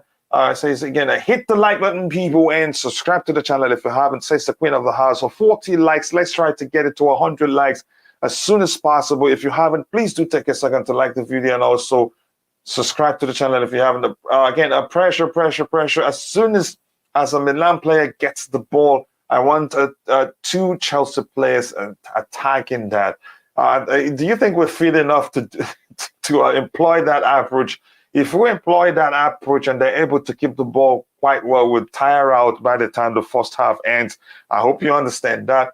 And that's Glenn. I hope you're doing well. I hope you're feeling better today, bro. Again, I remember what you told us yesterday. Again, we're praying for you. You're one of us. We love you here. I hope you're better. And don't drop our guard. It should be a score for us. Here's the thing. A better approach, again, what I advocated that Thomas Tuchel do against Real Madrid isn't different from what I'm advocating now. As much as we need a win, we need to approach the game with a perfect balance of being defensively cautious and also attacking at the same time. If we focus solemnly on attacking and getting goals, we leave ourselves vulnerable at the back. And again, if they score first, just call it game over. Yeah, again, we need balance, and I'm suspecting that there's a chance that Potter. Because as much as you think, yeah, we looked the display against Crystal Palace was pretty much disjointed. We lacked cohesion. You can say the players looked tired, but overall, in terms of cohesion, it was due to the change in structure. But that structure also worked because when you have played with 4 defenders that way, fullbacks and 2 centre backs.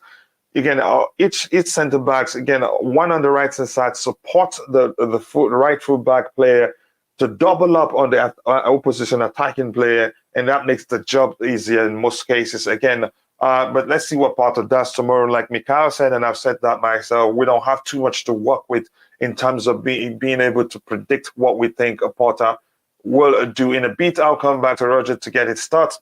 And here we have, again, a problem with Italian sides. I think, yeah.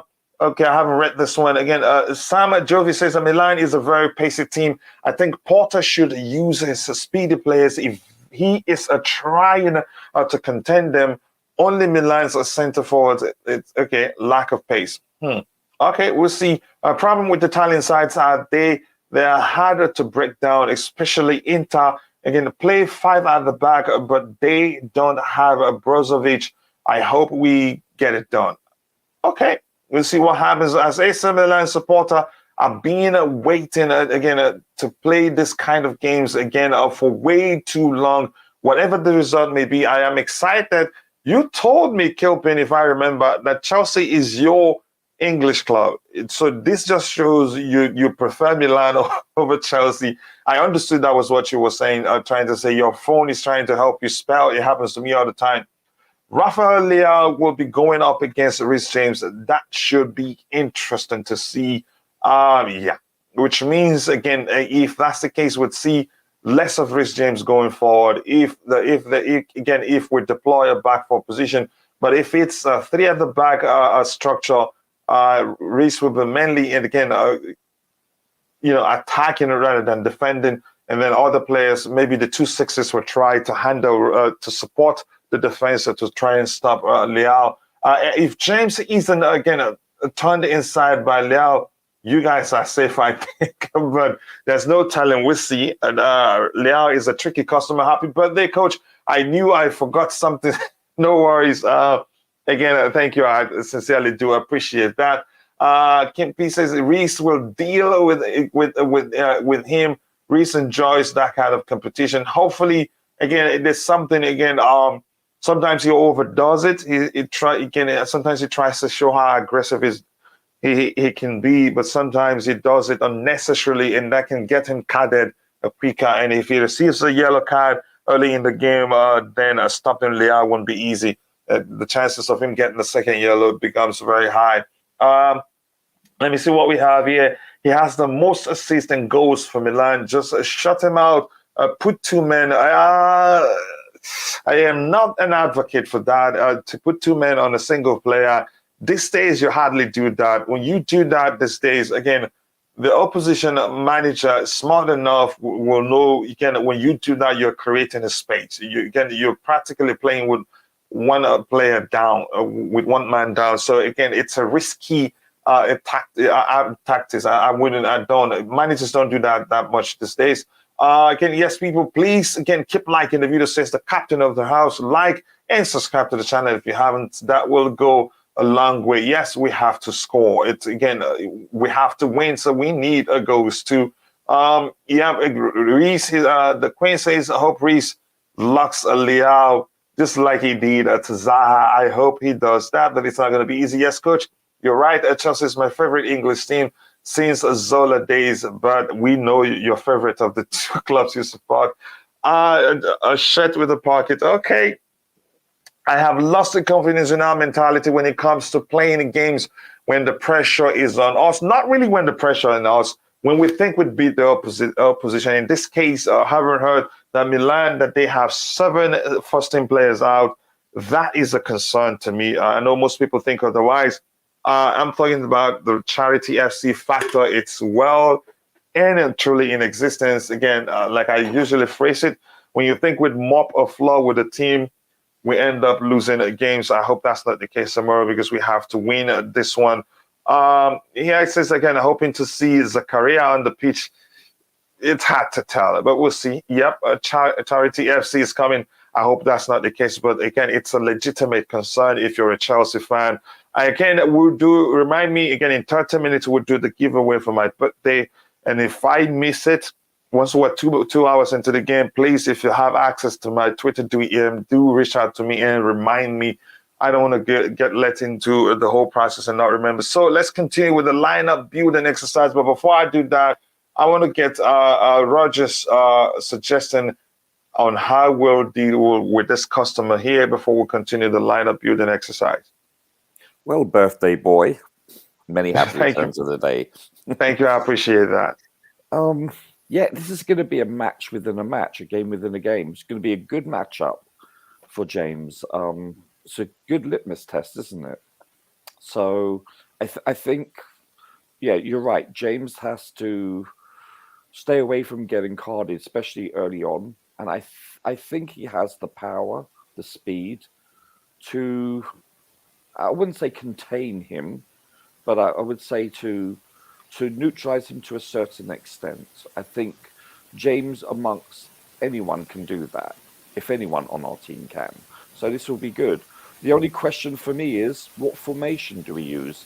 Based on the fact that Jorginho and just a lot of our midfield is depleted, Just quick update. Maybe that will help you. I got an update from Liam Lane. He said all the squad, that is the squad members, they're all trained, which means Jorginho trained, which means Conor trained, which means that's a chance Jorginho starts. But go ahead. Yeah, Jorginho actually, when he walked off, when he was substituted, he was holding his rib cage. He got a knock. So who's to say? I don't know whether you noticed that.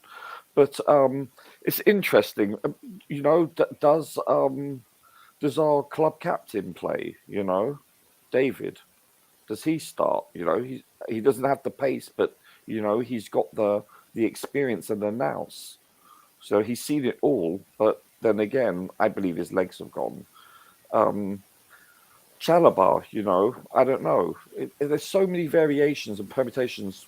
We don't have a good sampling rate from Potter to see how he's going to approach this game. I'd be surprised, skeptical if he does use a back four, in my opinion. I think because of what's going to happen, I think he's going to use a back three. I think he's going to only utilize a back four when we play lesser teams. And I say that respectively to all teams out there. That's just my opinion. That's how I see things transpiring, or at least until the World Cup is finished. That's how I see things. Until he can get his system implemented and absorbed into the players, you know, where it's part of their DNA. So, but can we contain him? I can see this chap getting a hat-trick on us in the first half, or I can see us shutting him out. Who knows? But I'm confident with James. I really am. I think if it wasn't for him, we'd be in deep trouble. Yeah, the game tomorrow, and again, in suggesting on how we should again deploy James, brings to mind the saying that you can't eat your cake and have it. Yes. Yeah. James, again, offensively, he's been one of our best players. So, given the fact, if Potter ends up employing a cautious approach, asking James to be predominantly defensively minded, we will be missing quite a lot in the attacking area. But he's trained with the players for a while now. I do believe, again, he's had time enough to recognize what he does if James isn't operating predominantly offensively, if that makes sense to anybody. But again, I get your point there. It's a difficult one. We'll see what he does. Like we've always said, we don't have too much to work with in terms of trying to predict what Graham Potter does. We don't know him too well now when it comes to him selecting players in the Chelsea squad. If you haven't, guys, please keep liking the video. We're at 41 likes now.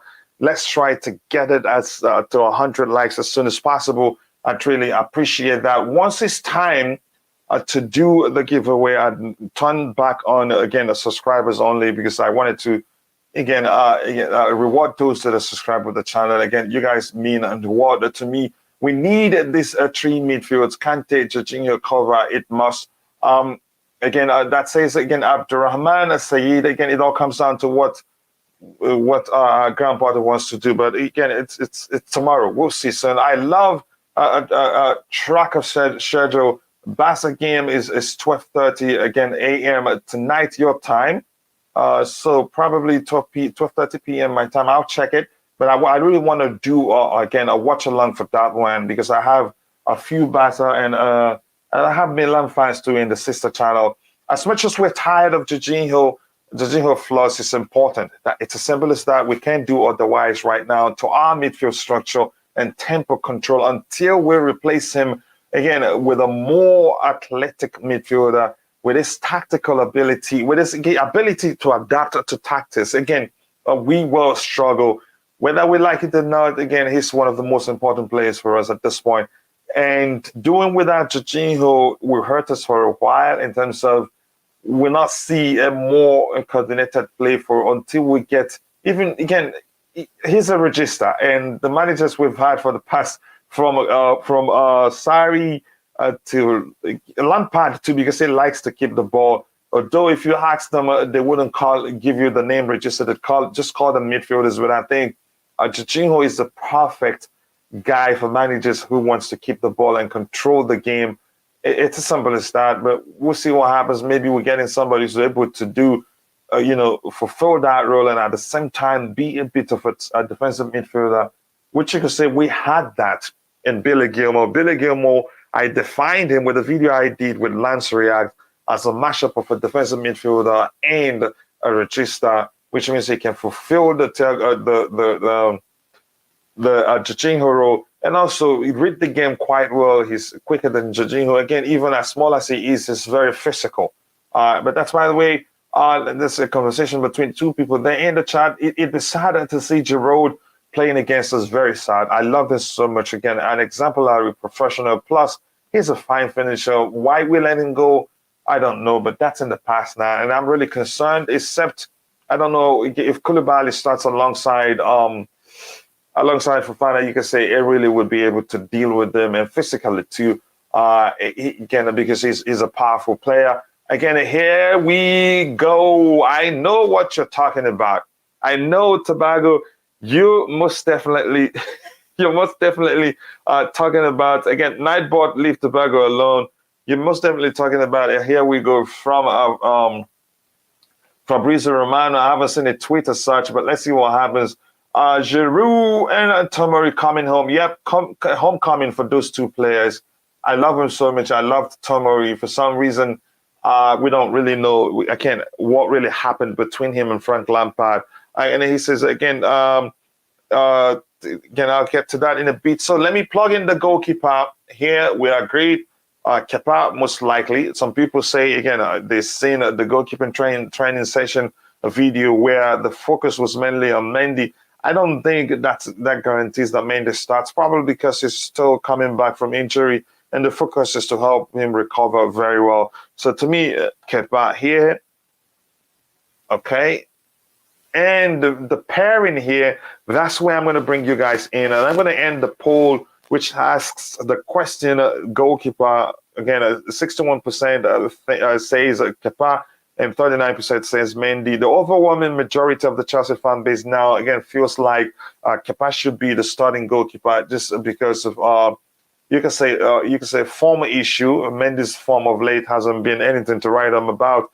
So let's do, again, a pairing because I think most definitely, I think that's what I believe Fofana starts, because we need a balance of experience and pace. So let me say who pairs Fofana.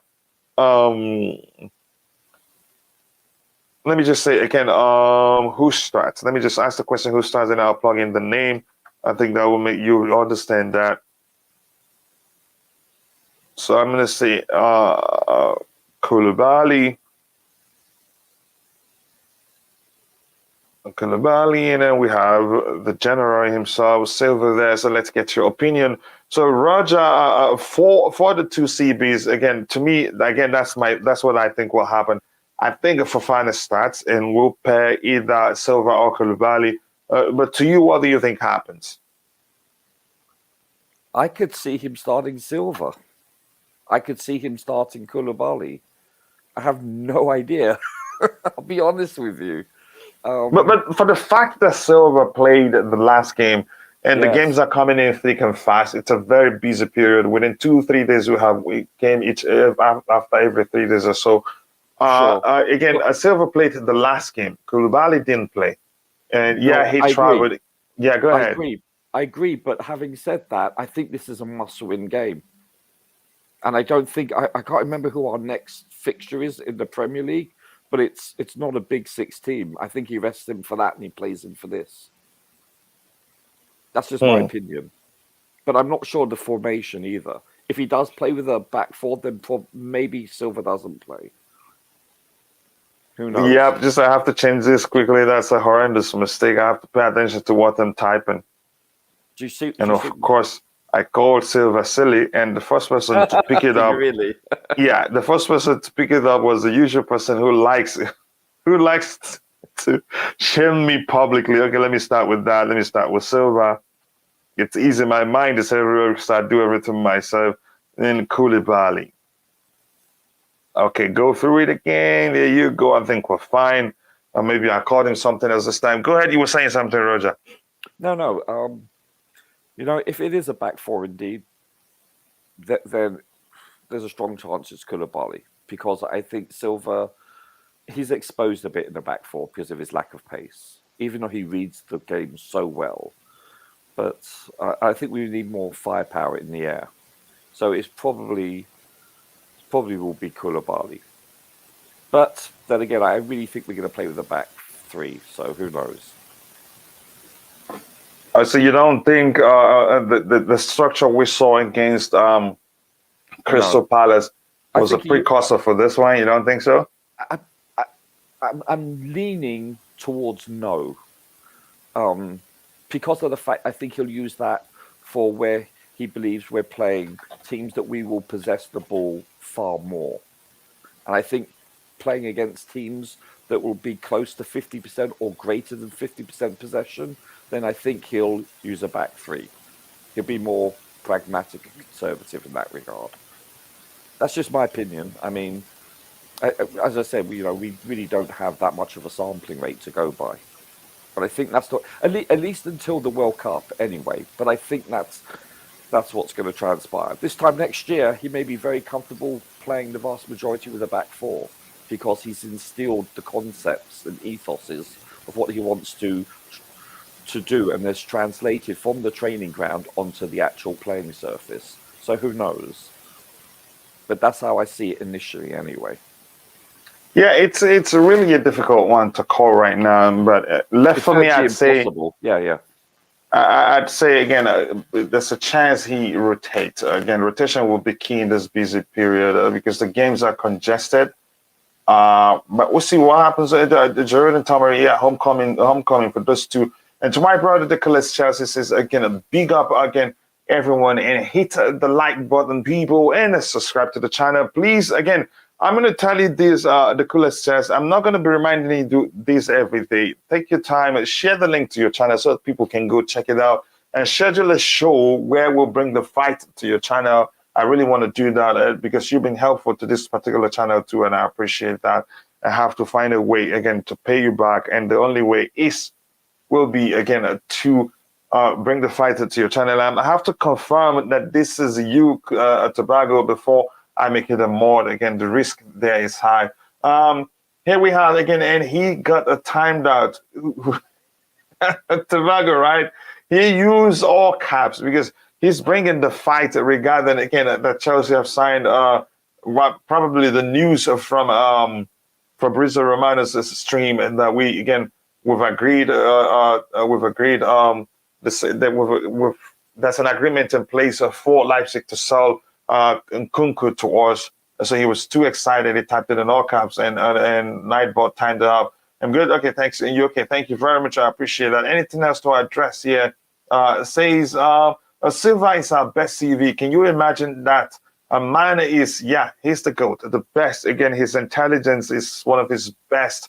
Again, assets. What defines his his playing ability the most is not pace, it's not power. It's just his intelligence, again, and also the technical aspect of the game too. But I think another intelligent player too is Koulibaly. He's that intelligent. I think he has the pedigree to be able to lead the back line if Silva isn't playing. So rotating them both is a possibility. Again, I'd be comfortable seeing him at the back, but I don't want to see, again, where either of the two isn't starting, whether in the back four system or in the back three system. Again, they're that important to the team. I'd also argue that Koulibaly will probably, at this point, since he himself agreed that he's still adapting to the league and the team, I think he'd do better starting centrally, actually. So I see Porto rotating them. That's my thought, but we'll see what goes in the chart of things. So they'll probably pick Silva over Koulibaly, but we'll see what happens there. It says, I think we will play three at the back if Cucurella is fit. Maybe again, like you said, I think Roger says the same thing. Cucurella, Koulibaly, Fofana, back a three. Then Koulibaly centrally, Cucurella left wing, left center back, and Fofana right center back. And don't be surprised if tomorrow Cesar Spliquet to start, but we'll see. Tobago TM, use your Tobago account if that's you. Until I I'll find a way to confirm that to you. I don't want to take the risk of making that a mod too. So let me plug in. Let me see. I think we have enough sample size here. The question: who starts? Silva or Koulibaly? 56% thinks Silva will start. So let me plug in Silva there. And you know how it is, Roger. We spend our time analyzing and talking, and boom, the chat says just hold it there. Okay, now it's Silva there. Never fails. They think it's Silva. Let me be careful not to type silly there. But that's, by the way. Let's go to a more difficult one now. Now, that is if that will be the structure, but I doubt it will be. Maybe if we have time enough, we'll try a back three structure too. But if they say if it is a 4-2-2 formation, if that was a precursor for this one, maybe that's a chance. I'm not sure. If he's trying a more cautious approach, this may well be the formation he plays. But let's see what happens, because it's a risk to just switch the formation within 2 games after the first game, and this is a very important game. So it just wouldn't make sense to play a different formation in the league and come here play different formation too. That can be an issue for the players, don't you think? They're professionals, though. Now, I see your logic. It does make 100% sense. It really does. But, he's had extra time off on the training ground prior to the international break because of the Liverpool game was cancelled. So maybe he's worked on that extensively, maybe 2 formations where he's drilled them in. This is just purely based on my assumption. So he's had that luxury where he's had more anticipated time off. Plus, with the fact that you've had an international break where you can work on players that didn't go overseas, there's that option also that could support that theory. However, you do make a valid point there, sir. Yeah, again, to me, it was an effective approach, an effective, cautious approach. But we need to go, and you could say, how many chances, again, did we create against Crystal Palace? We didn't have, we had some good opportunities, but we didn't make the most of them. So I'm not really sure. I'll just ask the chat, but we will finish this one as it is right now. You can say on the left-hand side, let me ask them, Cucurella trained and is ready. So let me ask the chat and let's see what they think about that area actually. Okay, let me just ask them left back. Let's see what they do. I was really surprised Zakaria didn't even make the squad for the Palace game. Zakaria. He didn't even make the... Oh, Dennis Zakaria. Yeah, he didn't even make the squad, I believe, if I'm not mistaken. Yeah, I don't remember, but I think he did. But the problem is, again, we're not sure what's going on there. And I just wish somebody would ask him a question regarding Zakaria's situation at Chelsea. I think that whatever he says will help us, try to get our head around what's really going on. But the first thing we heard was that he had a fitness issue. He traveled, he did play for his country. So, that puts that the fitness question to bed. Again, I don't think, but we'll see what happens. And it's also, after this, I asked the chat to see again who they think starts in the left back position. Porter trusts Cucurella, and if it's fit enough, I think he starts. I'm not sure. Again, we don't have too much to work with when it comes to Porter at this point. Like the stream, people. Yes, we have 46 likes. We can do better than that. Again, if you haven't, take a second to like the video and also do subscribe to the channel if you haven't. In 9 minutes, we should be doing the giveaway. And before we do it, I will turn on a subscriber mode only, subscribers only mode, so that, because I wanted to reward the subscribers, again, the community, for being faithful to the channel and also loyal to the channel, so to speak. That means the world to me. Here we have, again, Excess Brozikit says, again, back for it wasn't so good yesterday. I think we will play back 3 this time because we're in the bottom. Yeah, let's see what happens. Really, application is what matters. Again, it's hard to tell, and again, it's hard to tell. It's Broski, impossible. again, yeah, it's hard to tell. It's very possible, and also it's very possible that he, because that back four structure was again a cautious approach in the sense that again he was structured in a way that these two guys, this guy James didn't venture forward that much as he often does, and I think the idea was just to have him and this guy double up on any tricky customer that comes from the left hand side, and this guy here and this guy to double up on any tricky customer that comes on from the right hand side, or even if this guy goes to to mark the tricky customer, this guy stands by waiting as a cover up. So it's a difficult one really to tell what he's going to do, but I think it's going to be cautious. He understands we want a win, but at the same time, if we concede first, it's problem. So which means he'd be very cautious too. I know he's a risk taker, but we need to approach that game with nearly near perfect balance. Again, also, coach, he could use a back three when not in possession, and when in possession, he could just put like one of the centre backs in the midfield. He could use a back four in that sense when we do have possession. I mean, that's a good solution to that, but but the risk again, usually he with the back three system, we're always, no matter who we start, again we're always vulnerable. Yeah, I'm just hypothesizing, Sorry?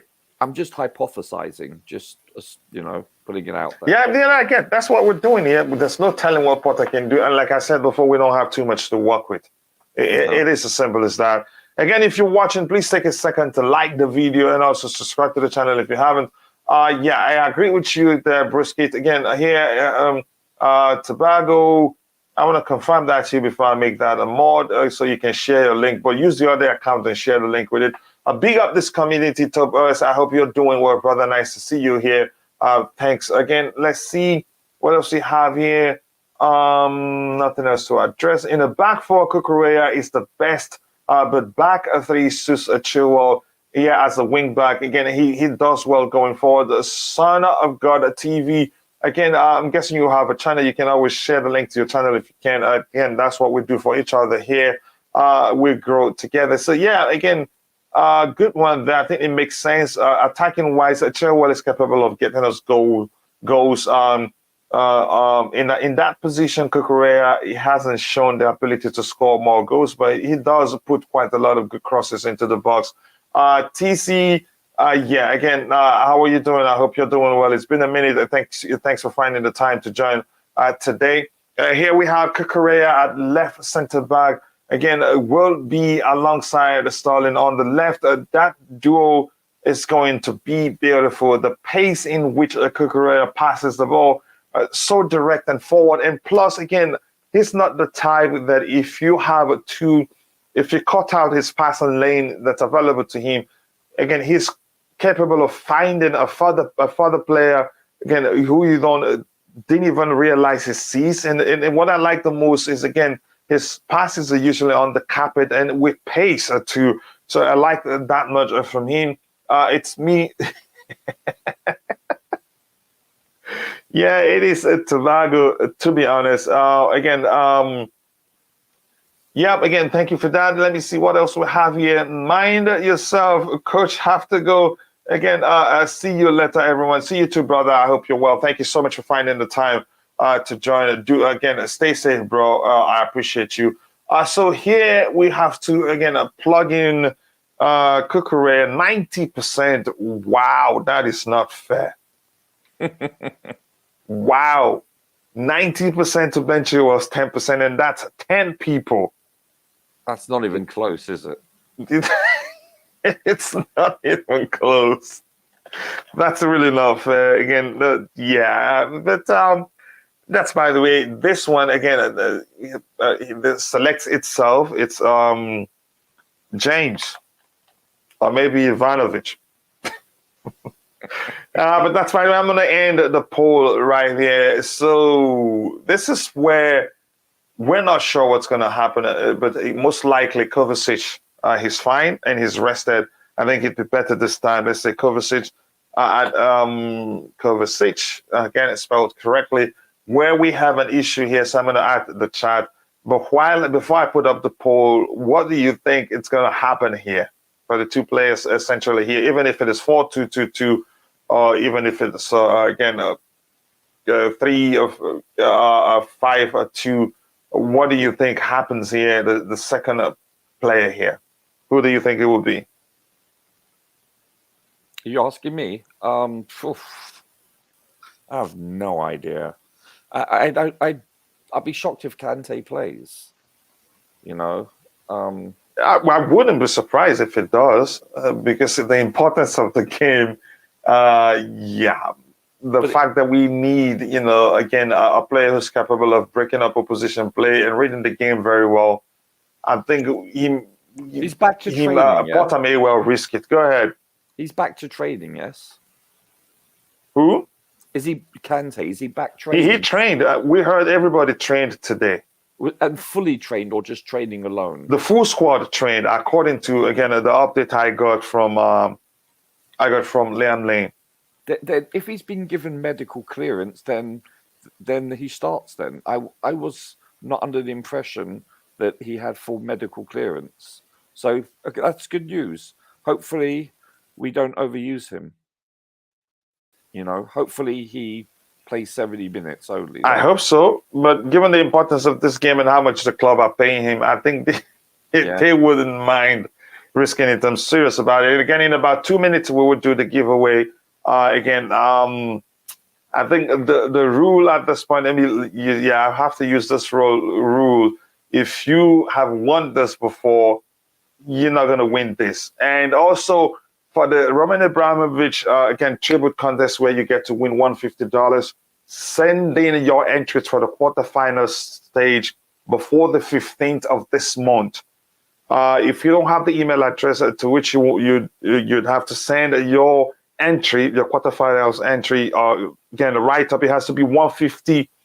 Again, 150 words at least, but not beyond 300. 150 at least, not beyond 300. And after that, I'll give you the rules for the subsequent stages. We have who pairs Kovacic, Jorginho, Kante, and Loftus-Cheek. Let me get your answers there, and I'll try to catch up with what we have here while I wait for you. And if you win that competition, you get $150. Again, mind yourself, coach. Again, okay, I've read that one. Let's see what we have here. Okay, just saying bye to each other. Take care, TC. Okay, thank you. Nice to hear that you're good.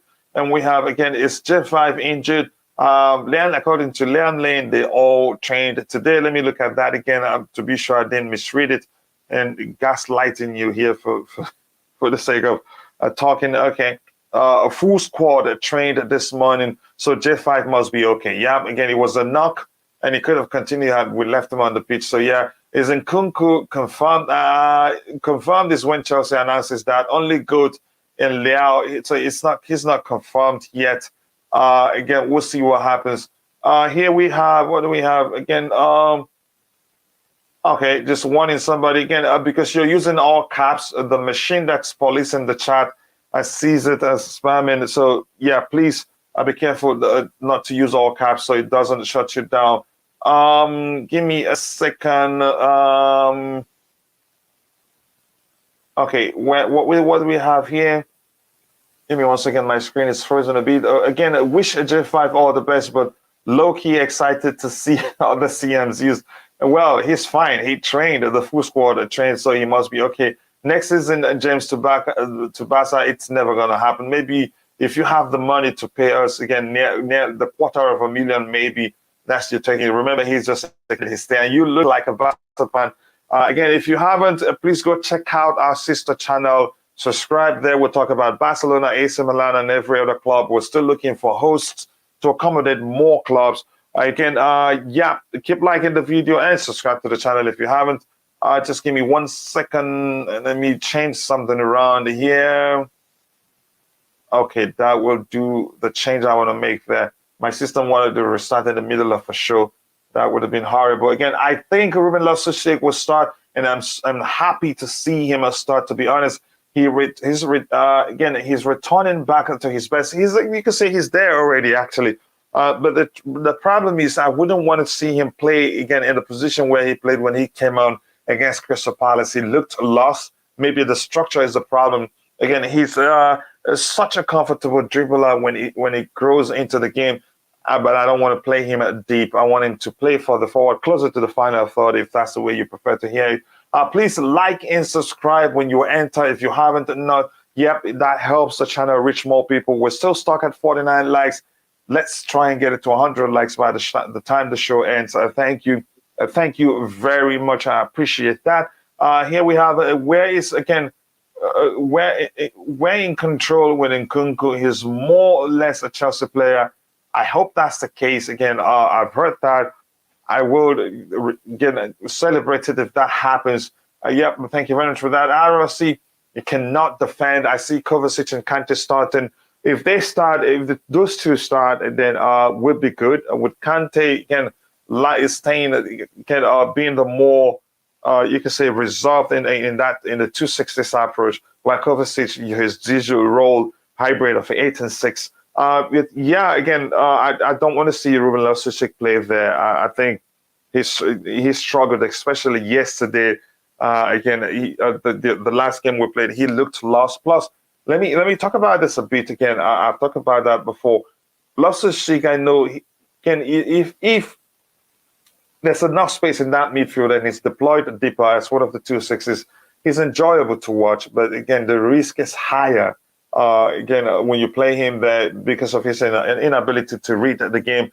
I know Roger is a big fan of him playing there. Roger, you can come in now. Your thoughts about the possibility of Loftus-Cheek playing centrally there? I like him there. You're right. I do. True, he's more suited the more forward he is. You know, he gets to illustrate his capabilities, his God-given talents. What was it? When he came on 2 games ago, and he was sublime. The first game, I believe, under Potter. You know, he came in as a number 10, basically, didn't he? And he was excellent. He thrives in the box, in the forward box. He really does. He's a very talented player, and I think you're right. I think he has fully recovered. I think we're seeing where he was just prior to his injury, his Achilles injury. And that's great to see, you know. It's never an easy thing. So, will he play in the holding 6? Probably not, if everyone's training. I think he'll be deployed, come on as a sub. Would I like him to start? Yes, I'd like to see him more consistently start, because I think his skill set and his application warrants that, in my opinion. I really do. Not because he's a Chelsea player born, you know, through the system. Has nothing to do with that. I'm just saying he brings more to the table than most other players do, in my opinion, from what I can see. Does he have his detractions, his negative side? Yes, but you can say that virtually about 99.9% of other players. So I think he brings strength, speed, height. He ticks many boxes, in my opinion. What do you think? Do you not concur? It would take a lot for me to say, okay, you know what, let's play him there, and I'll be comfortable. Sure. I'm not talking about that. I'm not talking about that position specifically per se, but I'm saying generally, I think most of the time he warrants a start, or at least a large portion of a game. Let me tell you this. If I was the coach, if I were Graham Potter, if even Thomas Tuchel, I'd start him in every game. He's better than most players that I've seen start over him. That's how I rate him. And this is not me being biased because he's an academy product. Loftus-Cheek is that good. Yeah, he's a brilliant player. But one thing I hated is that we haven't, under Thomas Tuchel, and we haven't seen him play close to the final third, which is, he's a fine finisher and he's a creator too, but because he hasn't played there for a while, you know, because he hasn't played there for a while, it's an issue. We haven't seen the best of the guy. You need we haven't. That's again, again, Tops, I know you're already a subscriber here, so no, I'm just doing that so that those that want to participate in the giveaway that hasn't subscribed, they have to subscribe, and we'll do that in a bit. So he's an intelligent player. Again, he's a creator. He's a fine finisher too on his day. I'd like to see him closer to the final third. Yes. If that won't work, just play him where he hogs the line, where he stays again out on the flanks. He does well there too. If he starts with the space, again, he can do damage to the opposition teams. We're on the same again, page then. Yeah, go ahead. Yeah. We're on the same page then. You think exactly how I thought. That's what I said. Yeah, I just don't want him deeper here. Sure, I get it. Again, especially if he's playing alongside Jorginho, maybe alongside Kante, and Kante, again, instructed to be more disciplined, and he fulfills the covers his role hybrid of 8 and 6, then I'm fine with it. Okay, Coach, let me one question for you. Yeah. J5 or RLC? RLC isn't capable of fulfilling what J5 does for the team, which is, again, as much as I love RLC, and again, like what I've said when we started this show, there's hardly a Chelsea fan that you will talk to that won't be able to highlight J5's deficiencies, which is the most of which is he gets muscled off the ball easily, and his lack of pace and all that. But people don't give him, again, as much credit as they should be giving him in his ability to read the game. He just lacks the pace in most cases. Yeah, to be able to catch up and do something. As much as I want to say this, first and foremost, thank you for having me on, Coach. No worries, brother. You're always welcome. Go ahead. J5 starts because of the game management that he does. We need this game to be balanced. We need to attack. Even my brother that doesn't like him one bit understands its importance. Go ahead, Showtime. Yeah, I mean, this is the game. This is an important match. I mean, you use J5 here because you don't rush N'Golo back. That's the problem with what is going on with N'Golo. We rush him back too much. He doesn't get fully healed before we start using him excessively. You want 70 minutes out of N'Golo, who hasn't played in about 3-4 weeks. It's not ideal. It's not healthy. It's not realistic. J5 starts because he's a game manager. We need to stop Milan. We need to attack Milan, but he also needs to know that, you see, now he's not so used to going back. We used to berate J5 for going backwards, passing back left and right. But now we see him trying to go forward and go, and I guess that's one of the tactics the managers brought out of him. It's noticeable, isn't it? Yeah, it's noticeable. He's changing the way he's playing, and I don't like J5, but I can appreciate what he's doing now. Hope he continues it, and I hope he leads tomorrow, because if we don't have the old man Aspie on the pitch, we need that second team skipper, and that's J5. We need that skipper. Yeah. Just quickly, while I'm still with you, and I'll come back to you in a bit, please go check out my brother's YouTube channel, Tobago. He shared the link to his channel. Go subscribe to his channel as soon as you can, please. Again, let's help him grow. Again, he brings in some excellent panelists. And again, we'll be taking the fight to his channel soon. We just have to work together so that it's when I'm free, or maybe after Blue Morning Show and all that. So we'll go again, fight over there. I'd really want to do that. While I'm still with you, again, I'll ask you this. How do we deal with this customer right here? What do you think the manager should do? Showtime. First thing first is have a strong defense out.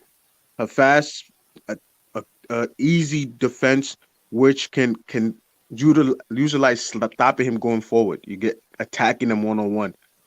Close down his space, one, and make sure there's a defender there that can also cover, just in case we get beat out of position. So that means old man Silva, I don't know if it's best to use him in this game because of his inability to cover. He's smart defensively, yes, but I feel like Koulibaly, he knows AC Milan, he knows these type of players. I think using Koulibaly in this situation is a good idea with Fofana, because Fofana, he has the pace and the ability to defend as well. So yeah, balance will be key. The balance is key. And like I said it on Saturday, we will win 2-1. I called it out. I knew we was gonna win 2-1. I know this, even though you knew it was gonna be ugly. Yeah, it was. We didn't play well, But No, this within. game here is very important. If this manager wants to put a clap in my hands for him, if he wants me to give him a round of applause, you have to win this one. This is one we have to win. It's This is a critical. mandatory. Okay, here's the thing. And Lian Lane, thank you for that very important update. Now, Lian Lane says Koulibaly is doing the press conference with Porta later. So maybe that simply means it's start. Again, you hardly see a player do a press conference and end up not starting. Here's the thing, and a point that again a Showtime made here. Familiar. I can't say that word. He's familiar with Milan, the way they play. He's played against them. Again, yeah, Silva played for Milan before, but Koulibaly played against Milan at this time when it's time at Napoli. So I think that's a factor that I think the manager will consider. If you will feel like, again, yeah, that's a team again. And I don't know. I think it makes sense that he starts tomorrow, given that he's familiar with the Milan team. Plus, again, according to Liam Lane, Koulibaly is doing the press conference with Porta later. So maybe that means he's starting. What do you think, Roger? I think he's going to start. I know the chat, they've done otherwise, but I think I'm going to have to change that from Silva to Koulibaly. But that's, again, let's see. But I want to get your thoughts. Yeah, I think that's the norm, because unless you're the team captain and you're not starting, like Azpilicueta, like if he gives a presser but he's not starting, that's understandable. But for someone that's not the team captain, the club captain, to give a presser, that's usually a indicator that he will indeed start. I concur. Yeah. Yeah, I think Koulibaly starts this one, but you know how it is. I think for that, the fact that he's going to be doing the presser with Grandpa, I think he starts. Yeah. That's factor number one. Factor number two is that, again, he's played against Milan. Yeah, Koulibaly, yes, again, what's his name? Thiago Silva played for Milan, but he didn't play. He didn't play. He hasn't played against Milan as much as Koulibaly has. And again, another factor is this rotation will be key this period. The games are coming in thick and fast. And Silva played the last game. I think Koulibaly comes in here. He's quicker. He's also as intelligent. Maybe it's a bit of the difference is the style of play. I mean, I think he's intelligent enough to be able to lead that back line. Would I miss Silva? Yeah, whenever Silva isn't playing, you could tell something is off with that game. It's just his ability to even lead from the back line, even without being the most vocal on the pitch.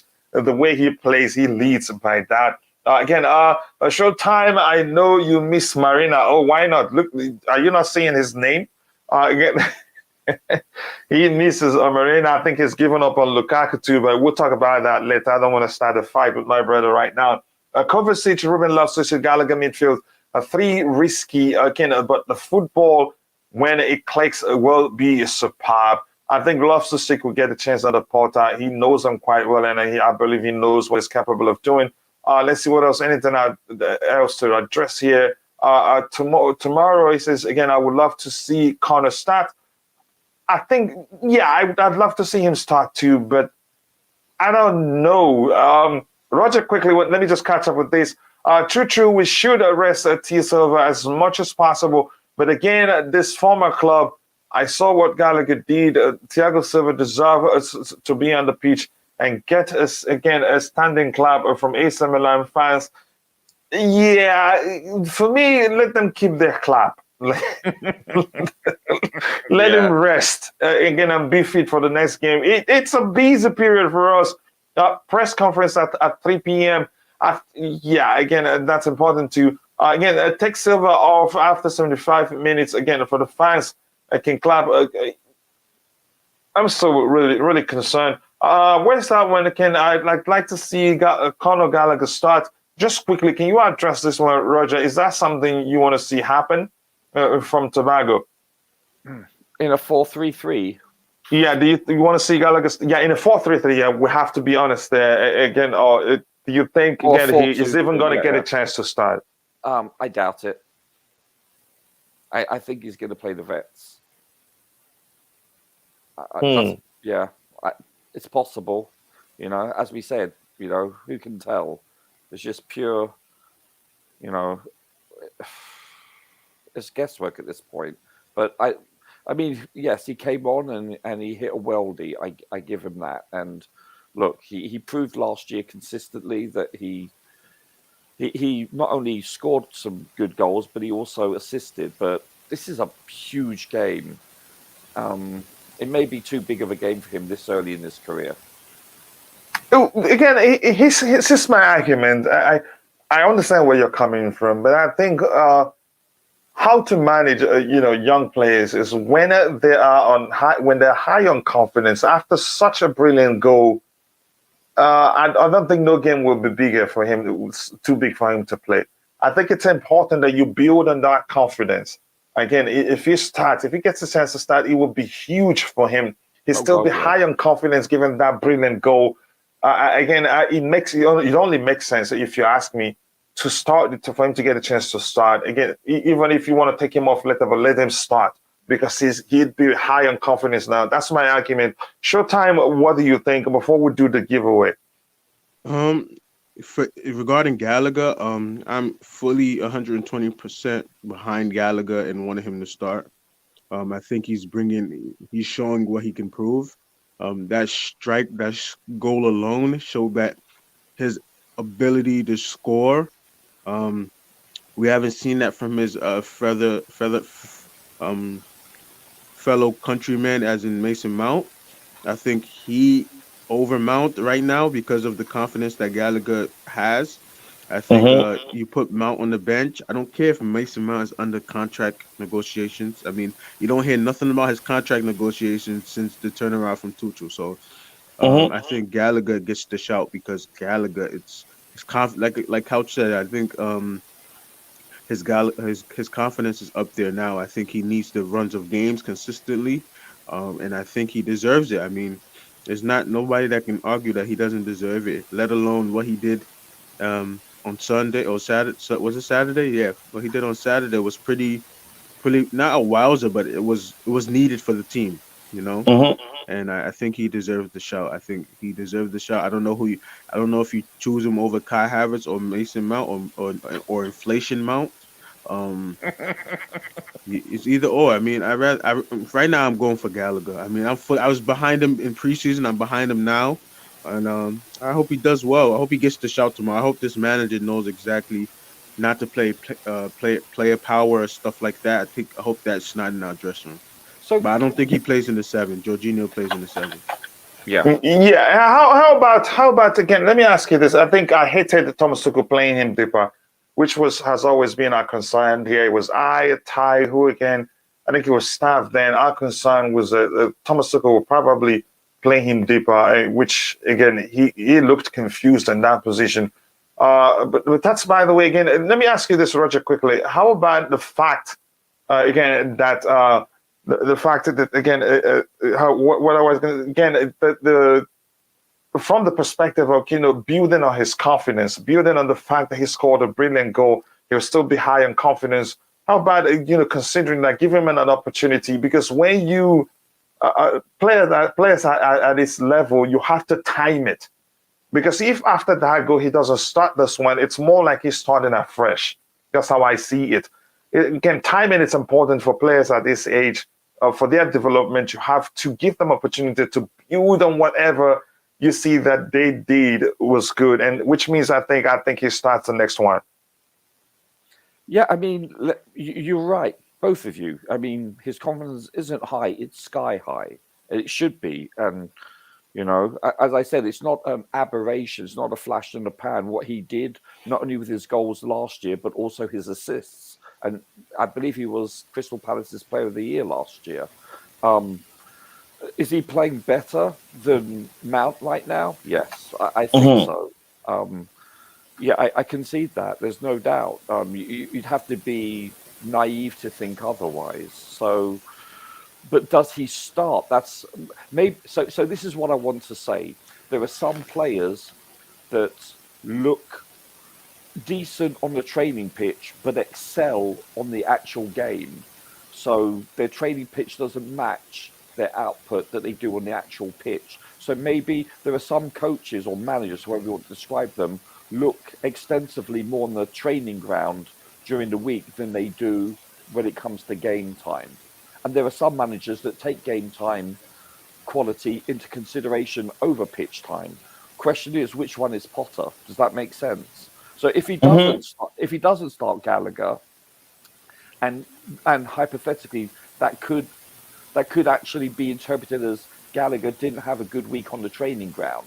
But then if he comes on and then repeats his excellent performance, then maybe Potter would have to rethink his logic. Does that make sense? But yeah, it does. It does. So it all depends on how a coach interprets what has transpired in Cobham on the training pitch. But I wouldn't be surprised if Potter continues, based on the fact this is very early in his tenure as Chelsea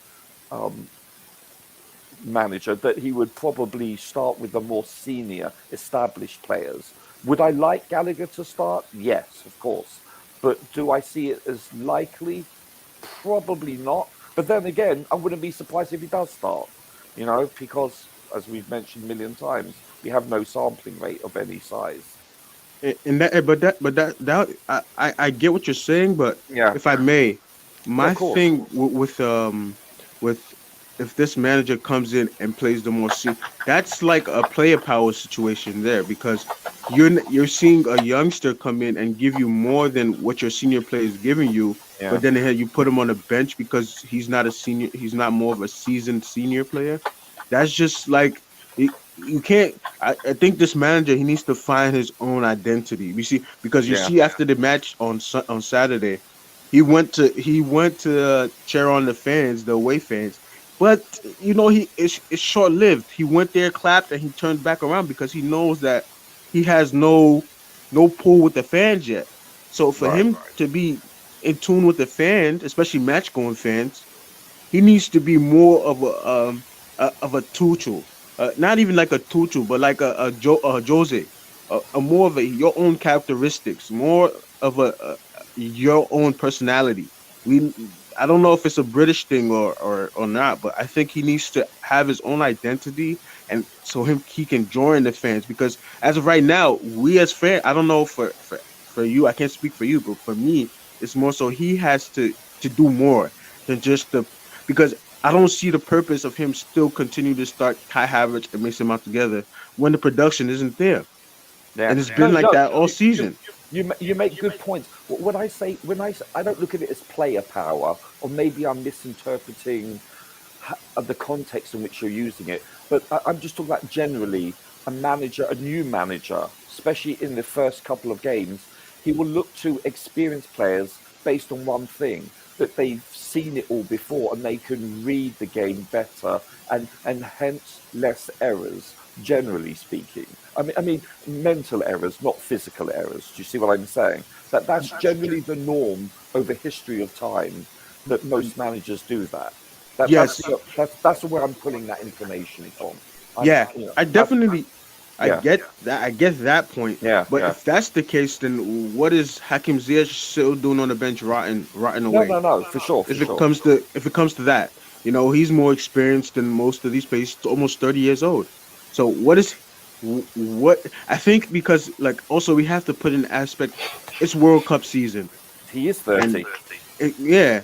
So it's World Cup season as well. So it being World Cup season, the British manager is going to play all the British players so that the British players make the team. I guess that's It how I hasn't see actually it. looked like that's the case under Potter.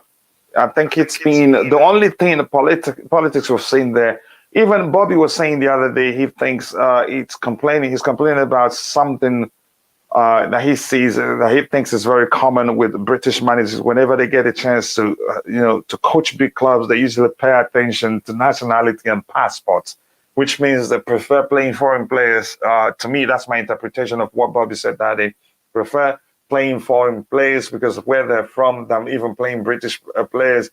So I hope I'm not misinterpreting his comments then. Or maybe the fact that because historically most British players tend to play in Scotland and England, and they historically have never gone overseas. Okay, now you have a Jordan Sancho, you have a Bellingham, but that was never the norm for young players, non-established players, to go overseas and evolve their technique and their experience and culture, as well as on the pitch as well. That has never traditionally been the norm for British players. Now we're seeing it, but historically that was never the case.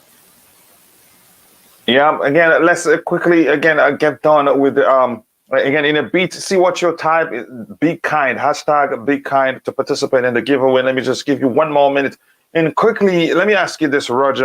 Tomori, again, you could say Olivier Giroud, it's not his first rodeo. Again, he's experienced enough. It has happened to him. He's, left Arsenal. He's crossed, path from one London club to the other and played comfortably. And actually, he scored against them again. And I think, correct me if I'm wrong, again, Europa Cup final, he scored against them.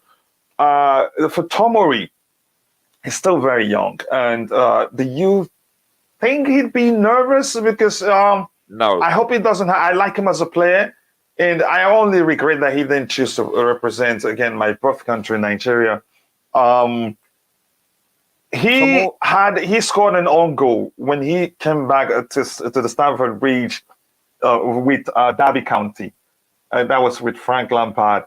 Do you think that will play into his head? Again, do you think he'd be nervous? Do you think he'd be too eager to impress, to show, okay, look at what you're missing, and that becomes an issue? It's a human thing, you know that, really. sure. I don't think. What do you think? Do you think he'd be nervous? And I think the fans will receive him well. I think so. Yes, I think he was beloved here. I think that he has a point to prove.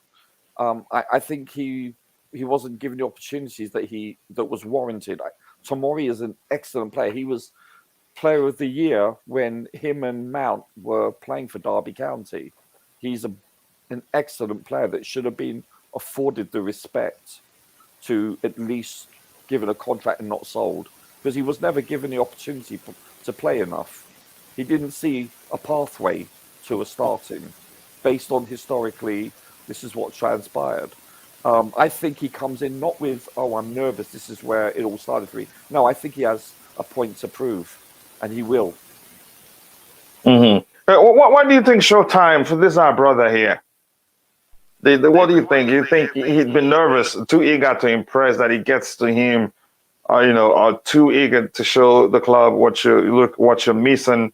And I know he's been brilliant for AC Milan, but it's a human thing. And occasions like this, as big as this one, can be overwhelming for some people. And given the fact that when he returned, to play against us in a cup game from Derby County, he scored an own goal. Do you think he'd be nervous? What do you think happens? Cloud, Go ahead. I'm waiting. Sorry, you broke up. Out tomorrow because he has a lot to prove. I think he has confidence in himself and his ability.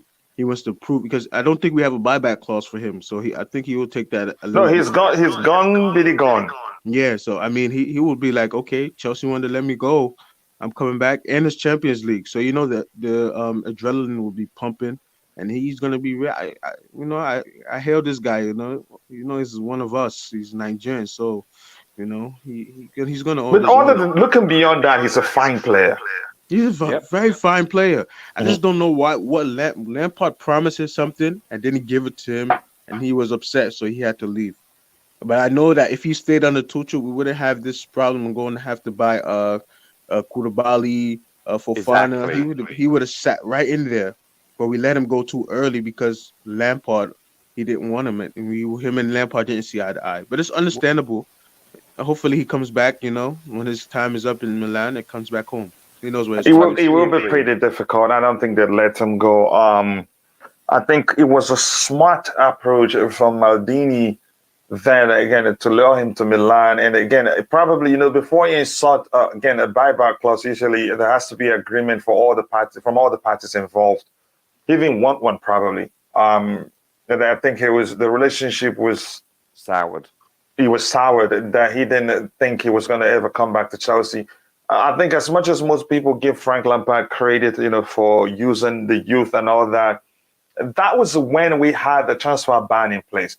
The moment that we got beyond past that, he started signing players. Again, a lot of players start seeing bench. Even Tammy Abraham starts seeing the bench. Who was our top And goal scorer Rudiger. the previous season? And Yeah, and Rudiger too. So, and all that, again, I understand your point. Again, here's how you type it. Be kind, capital B, capital K, to participate in the giveaway. It's a way of me appreciating your support for the Chelsea Perspective community. Like I've always said, we've grown past a channel to a community, and we'll continue to grow. We'll be hitting 7,000 soon. And again, I'll do series of the giveaway. It's not going to end today, but for today's, if you've ever won it before, it'd have to take 2 runs. If you've won it before, the $50 before, giveaway before, if I do the first draw and you win it, I will redo it. If you win it twice, then you take it. That is if you've won it before. But if you haven't won it before, no problem. One time and you're winning it. So be kind is the word. Be kind. Okay, that's it. Again, I'm going to say start collecting. Let me see how many people we have. I hope that's the correct one. 8 people. Okay, I'll give you a minute or two. Again, what else? Let me just plug in something here, and then I'll come back. I'll do the draw again to see if it picks up more people. And I'm sure we have more people in the chat. Let me see if my dashboard here can show me how many people we have in the chat. Viewer activity, nothing like that. Okay. There's no way to tell how many people we have in the chat. Again, if you haven't, keep liking the video. 53 likes. Let's try to get it to 100 likes by the time the show ends.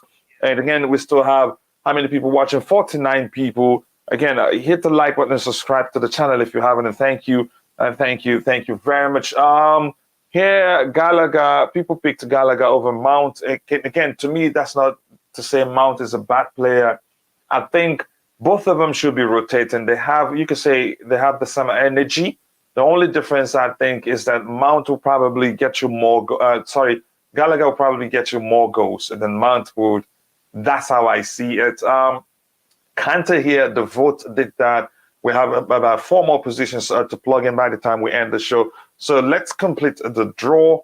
Again, we'll still do, I think, tomorrow or next, I will spread it out with, again, how much that I have scheduled, again, budgeted for this giveaway. If you're on the panel, if you want to participate, you can take some time and go, add that hashtag, be kind. So I would ready to draw in a bit. Let me see. I wanted to ask a poll here. Do a poll here. I think it's going to be a difficult one. Let me see. It just seems as if. Let me just put up the poll. Let's see what the chat thinks about Broya and Aubameyang, who starts. Yeah, I think probably the choice in this case, I think, will be Aubameyang. Yeah, because he scored a goal. If not, I think overwhelmingly with the team, you could predict it will most definitely be Broya. It was an impressive goal too. Yeah. Very clinical. With his back to the goal, to the post again before he had turned and took it. Again, I cannot thank Thiago Silva enough for standing there, even though the ball had already gone back to our own area. He stood there and was asking for it, and I heard it was Rhys James. I thought it was Fofana, but then it was Rhys James. Again, what do you think, Roger? While I wait to see if anybody adds to the. Again, I think I was just going to go ahead. Do you think Broya and what's his name? Do you think Broya and Aubameyang can play at the same time? Yes, I do. Will it happen? Probably not for this game, but yes, I do. How do we accommodate them both? If you say yes, how do we accommodate them both? 4-4-2, baby. No, just kidding. Yeah, maybe. Even with this again, 4-2-2-2, it could happen with 2 of them. But I usually, again, they need a mix. It's usually a mix of not really a traditional number 9, a number 9 like Broya or Aubameyang paired with somebody such as what's his name? Kai. Like Kai Havertz, exactly. Then you have a perfect balance of attackers there. Again, just quickly here, again, the vibe, you don't need everything else after Be Kind. Just Be Kind alone will do. I'm not sure if he picks it up, if you have every other thing like that. Maybe it does, I don't know. So again, if you're on the panel, if you want to participate in the giveaway, just go type Be Kind in the chat. And I want to welcome my brother IBZ. Big up, brother, how are you doing? How you doing, man? I can't complain. I can't complain. Hope everyone's good on the panel. Big up. Your thoughts quickly on the selection. Take a minute to tell us your thoughts on the selection so far so that I can do the draw and we'll continue the show. Yeah, is that for tomorrow? Yeah, for tomorrow, yes. Yeah? Mm-hmm. I mean, it's a 4-4-2, isn't it? Is he doing 4 at the back? Sorry? Is he doing 4 at the back? Yeah. Because I don't the thinking behind going with this structure is this. I don't think it's worth it. It makes any sort of sense to play a competitive game with a different formation, with one formation, and then another important game coming a few days time, just 2 days between, and then you switch up the formation. Because yes, there's a chance they've been practicing a different structure in the training ground, but the match atmosphere is different. So it wouldn't make any sense to switch it up like that, just like that, but within 2 days. That's the thinking behind it. What did he play against Palace? Where we were 4 at the back, no? Yes. Yeah. And you could argue, again, this is just from what people came to the conclusion that it was probably, again, a fortune to given his comment when he was interviewed. Yeah. I mean, I'm With with a box it, man. formation. Mm-hmm. Yeah, I'm with it. It looks like it will be a 4 at the back. I don't see player 8.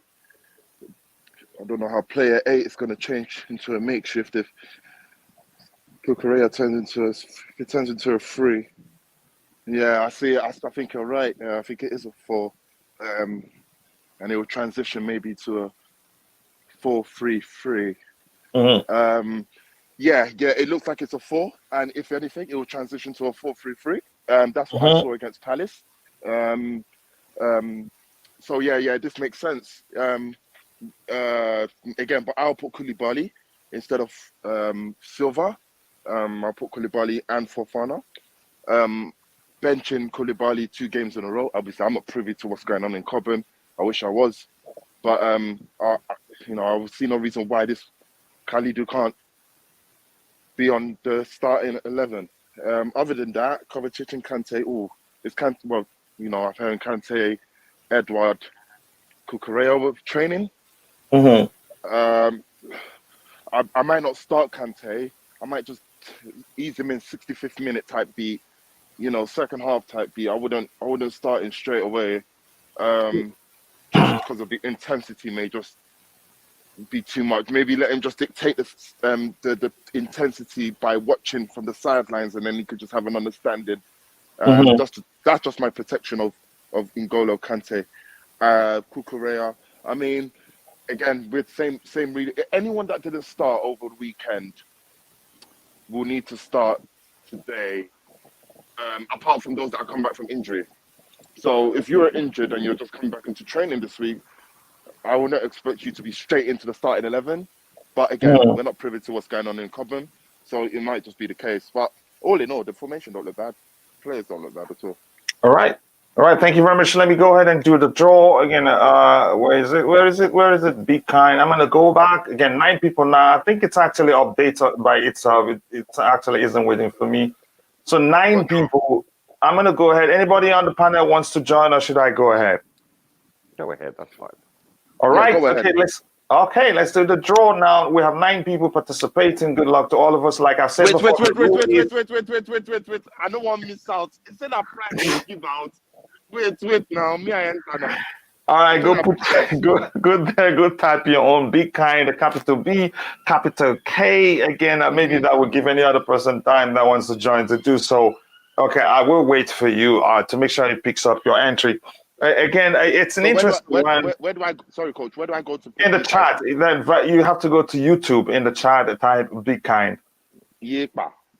Okay, Yeah. I'll just stay with me. I'm leaving the panel to do that right now. No I'm problem. coming Go back ahead, go do it, bro. I will wait. Yeah, I I'll will do it wait now. for you. So again, why would that? I'm going to ask a question about this guy. Again, he looked tired the last game he played, but I know the argument will come into play that he's rested now. Again, 2 days rest, but he looked tired. Hashtag IBC. If you're listening, see an example here. Hashtag be kind. Capital B, capital K. Just like Showtime is showing here. So I'll still give you time. IBC, you think that's not correct? Here's the correct way to do it.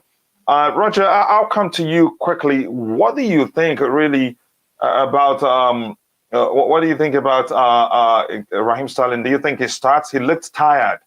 Yeah. Did you watch him versus England, Germany? He was off for 2 hours. Told I didn't watch that game. He was putrid, horrible. His first touch, the first half, he looked like a shadow of himself. But this is my observation with him.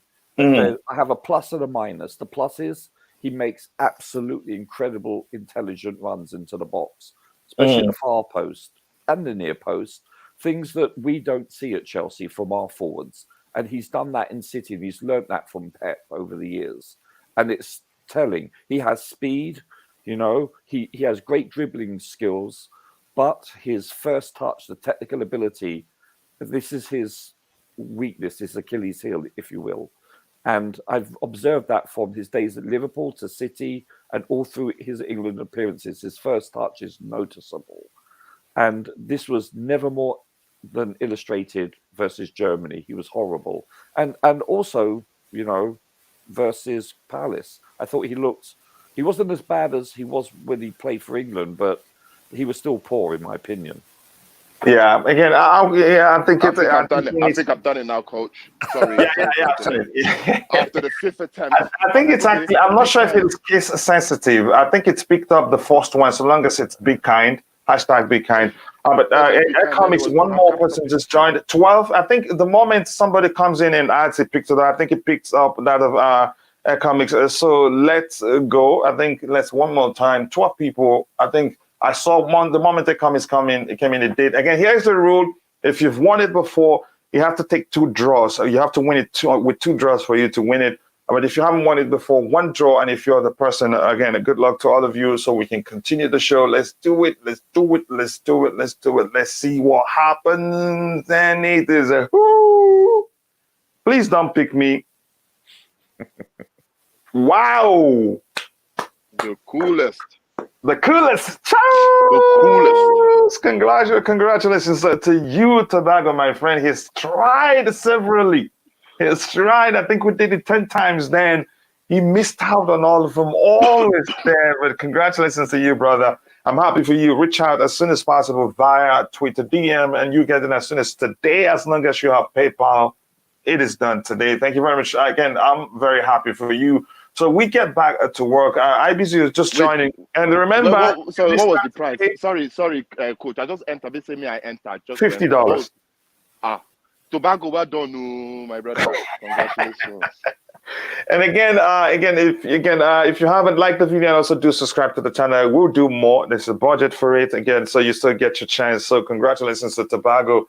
I'm happy for you. I know that will go a long way in helping you with your channel. So I'll start with you, IBZ. Do you think Sterling starts? That was where we're still at. Do you think he looks tired enough that he drops to the bench? Because Pulisic deserves a start. He's done well enough to start. Again, if that's, you could say cameo, you could call it a cameo.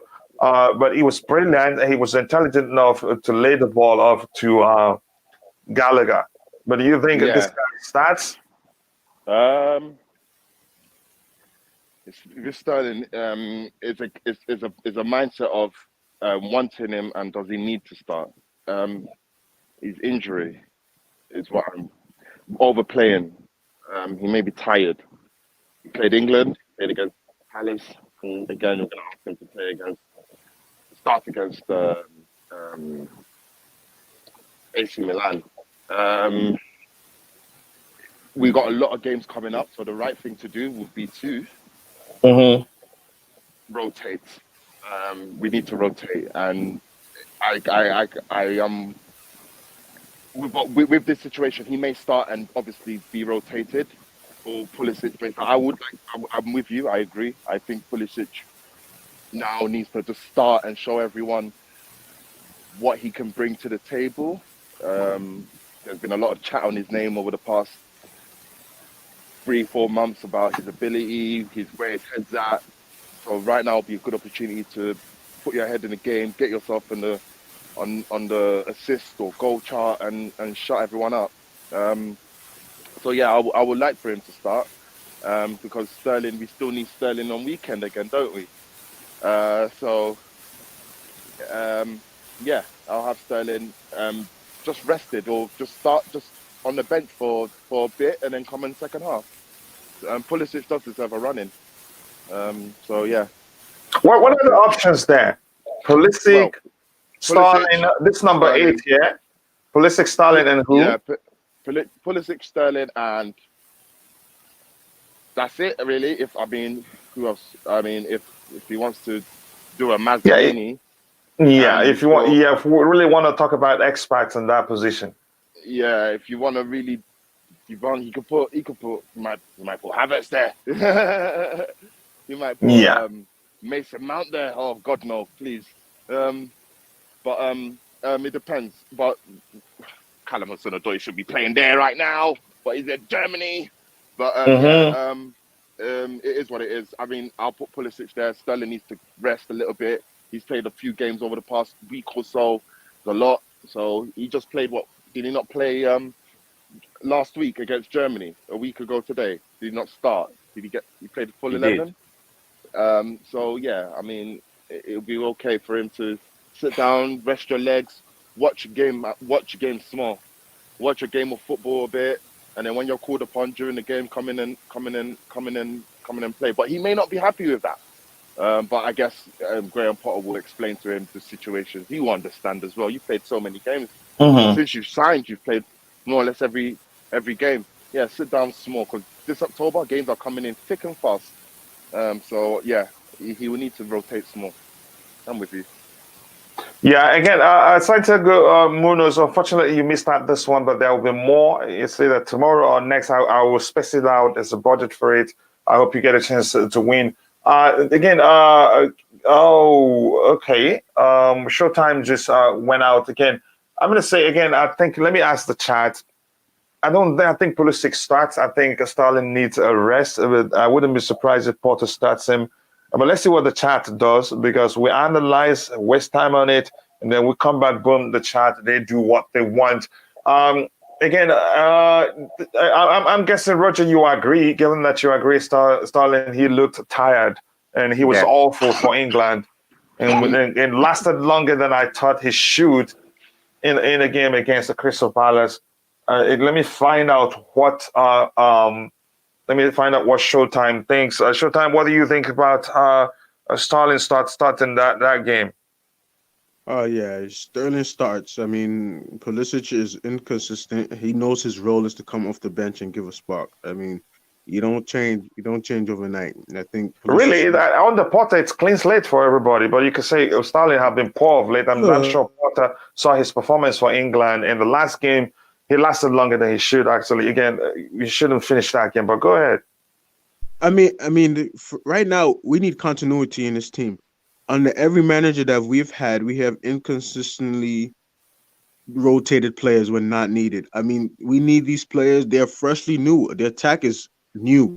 We have Sterling, we have Aubameyang, we have Broja, we have Inflation Mount, we have Gallagher, we have the German Bulldog. We need continuity within this first attack. If Sterling starts, but you look beyond continuity when the player looks tired. When the player is underperforming again. Does he look tired to you? Does he look tired to you? Sterling? Yeah. Did you watch him versus Even England? if he doesn't look physically tired, his decision making shows he could be mentally tired too. I mean, also you can say his decision making is because of the new attack that he's have and new structure to the team, new tactical changes that has been made. Here's where I disagree with that. Respectfully, here's where I disagree with that. With that approach, with that structure also, let's look at it. With that structure, he's still on the flanks. He's still on the flanks. But it's more so what he's doing on the flanks. That's not the same thing when he was deployed in the left wing back position. He still enjoyed it. He still did well. And if you followed the game, he had chances. He had chances. You could just call them clear-cut chances if you want. I'm not saying he's a bad player, but I think maybe he needs a rest. But go ahead with your point, brother. Coach, can I say? Sorry, go ahead. Yeah, you can speak. Sorry, you can go. Okay. No, go ahead. Finish your point. Short time. Sure. Okay, I will say that he's on the flanks, but it's the tactical aspect of him being on the flanks though. Gary Potter's probably instructed him to change the way that Tuchel had him. So him, and plus he got this striker in Aubameyang that he's just getting used to. He has no chemistry with that attack at all. The only player that he probably has attacked with is Inflation Mount, and I guess that's why Mount is continuing to start, so Sterling can have that connection with somebody in the attack. But other than that, everybody else he's playing with, he doesn't know them from back of his hand. He doesn't understand his players yet. It takes time for a striker like him. But my thing with Sterling is he has to be more direct. He has to be more of an Eden Hazard type of player to attack the defender. He has to be more direct in his attacking and less decision making. I think he needs to be more direct. But I think he starts. I mean, Pulisic knows his role. Pulisic is off the bench 60, 70 minutes, bring him on. I don't think he knows his role. If he knows his role. He's a bench player, he should. I don't think he's a bench player, actually. I think the issue has been the injuries plus a lack of consistency in the players. And he still took a knock in international break this time around too. So Pulisic is Pulisic. He goes on international break. He comes back banged up. I understand he's not out, but he's still banged up. I'd rather him be on the bench and come on and give us that 30-minute, 20-minute spark that he can than have him start a match and have him deteriorate the team when he's playing 60, 65 minutes. I don't think it's working for us, and I think history is going to repeat himself with him starting like that. Roger, what were you going to say? That's an interesting argument there. Roger, how about you? What were you going to say? I think the same can be said. I get what you're saying, but you're using the same logic, but not applying it to the Mount situation. I'm not pro-Mount. I'm not anti-Mount. Did you watch the England-Germany game, sir? Like I said, I didn't watch it. I was referring to Showtime. I too didn't watch. Okay. But I rarely watch. I rarely watch Inflation Mount during international break because that's where he shines more. Sure, but he was. I'm talking about Sterling. He was horrid. He was He was shockingly poor, and so it's like he wasn't too good versus Palace. So if you're using that you need continuity, then you have to apply that same logic with Mount. Then does that make sense? Yeah, we have to look beyond continuity again. But I think performance, you makes perfect sense. That was the same thing I was trying to say to my brother here. I think performance trumps continuity. If a player underperforms consistently, and for Sterling, it has been 2 consecutive games for England, and he didn't even travel that much. The match took place in England, so I wouldn't again subscribe to the argument that it was about traveling and all that. Right. No, I think he needs a bit of a rest, and it's going to be a busy period for us. The games are coming in thick and fast. If we again, if we need to rotate, coach, we're going to have to rotate. Rotation is key, but let's see again. People in the chat still thinks it will be. He will be starting off. Sterling will more than likely start. The point of him being benched or what, it's not a matter of his poor form.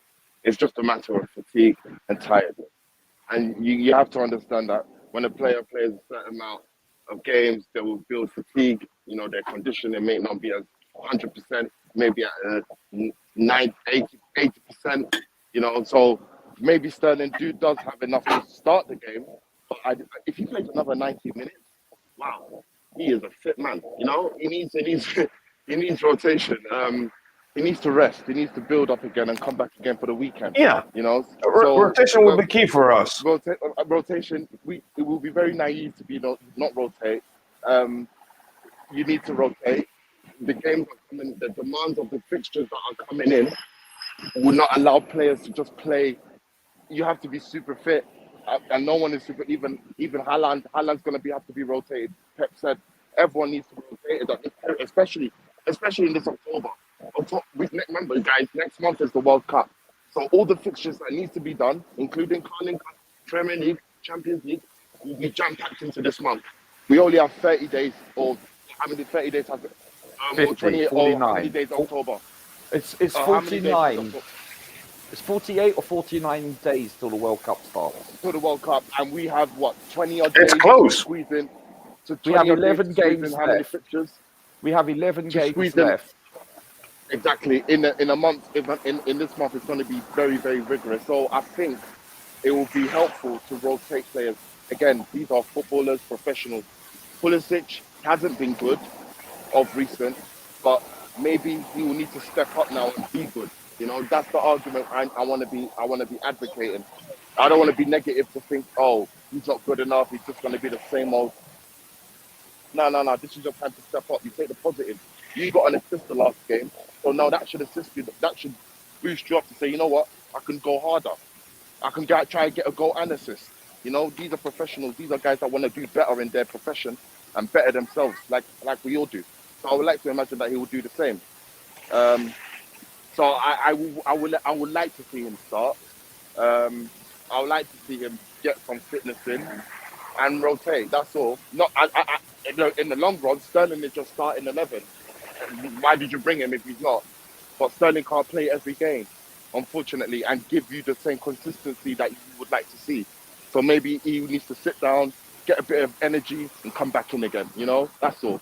Nothing to do with he's a bad player at all or what have you. He just needs to rest, because I don't want us to be over reliant on him like we are with Thiago Silva. If that's the case, No. I would have started Pulisic the Crystal Palace match and put Sterling on the bench and used him for AC Milan. I don't think you go backwards. The most important game is AC Milan. Bro. The AC Milan match. Let me catch up with the chat You're not quickly. wrong. Yeah, go ahead. Go ahead if you're still talking. Go ahead, bro. Yeah. You're not wrong, but again, you know, like, we're not privy to the insides outs of Cobham. I wish we do have a blueprint of what is really going on, so we'll be definitive. But maybe the rotation of having a must-win game against Palace and a must-win game against AC Milan was more present, pressing to do it in the Crystal Palace game. Get Pulisic on and then bring him. You know, we don't know how the rotation works, but I want us to agree that Sterling does need a bit of rest. You know, he can't play every game. He's not machine. If we only have players that can play in that position he can play, I don't see why not they can't learn from him and step up. So I hope we see Pulisic, because I want him to step up. I hope we'll see him. It's an opportunity again. Again, he's motivated to do better. He's motivated to cement a place in the team, and he's capable of doing that. But unfortunately, I think so much has happened, has derailed his fitness, derailed, his time at Chelsea. That again, it's easy to jump to conclusions that he's not good enough. But that's, by the way, Sterling and Pulisic on the wings, Alba number 9, Kova and Kante and Gallagher in the midfield, Koulibaly and Silva in the center, James and Kuku wingback from Frank Obaneze. Thank you. That's again, I appreciate that, but yeah, we don't know Potter that much, like we've repeated severally. We don't have too much to work with in terms of trying to predict Potter's lineup. If it was Thomas Tuchel, again, you can actually correctly predict this lineup. If anything, you'll be off by 2 players or 1. Pulisic on the 8 and Sterling on 9. Here's the issue with this one. I'm going to come back. Let me show the lineup again.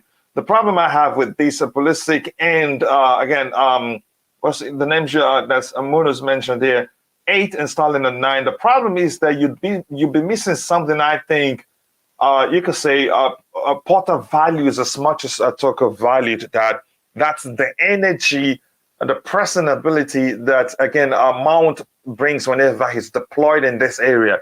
That was why even on his worst day, again, even when he was mentally tired, because Mount, the truth remains, even if he's mentally tired, if you put him on the pitch, it's still that energy, he's still pressed, but the decision making is way, what makes you get it, this guy needs a break. So if Mount isn't playing and Gallagher isn't playing here, we have a problem. We will not be able to press effectively here. Kai, as much as he runs, as much as the energy he shows, again, his brilliance in terms of his ability to make the most of the slightest of spaces he sees. He's not the greatest of, again, he doesn't press as well as Mount or Gallagher would do. So I think that's where I have a problem of playing Pulisic and Sterling in these two positions here, because two of them are not the best in terms of pressing. As much as I like Pulisic, as much as I know that whenever you have him on the pitch, one thing you get from him is that you'll always find him in the box, and he's hardly offside. And if you can get the ball to him, chances are 7 times out of 10 he put them away on his day. But that's, by the way, again, I get your argument there. I don't think that will happen.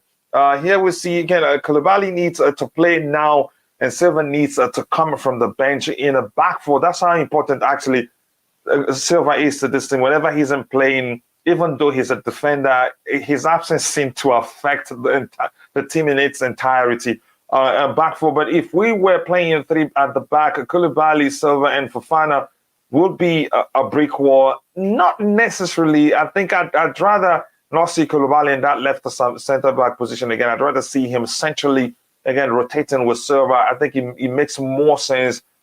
Given what Cucurella did the day he played there, I think he most likely will be starting there mainly.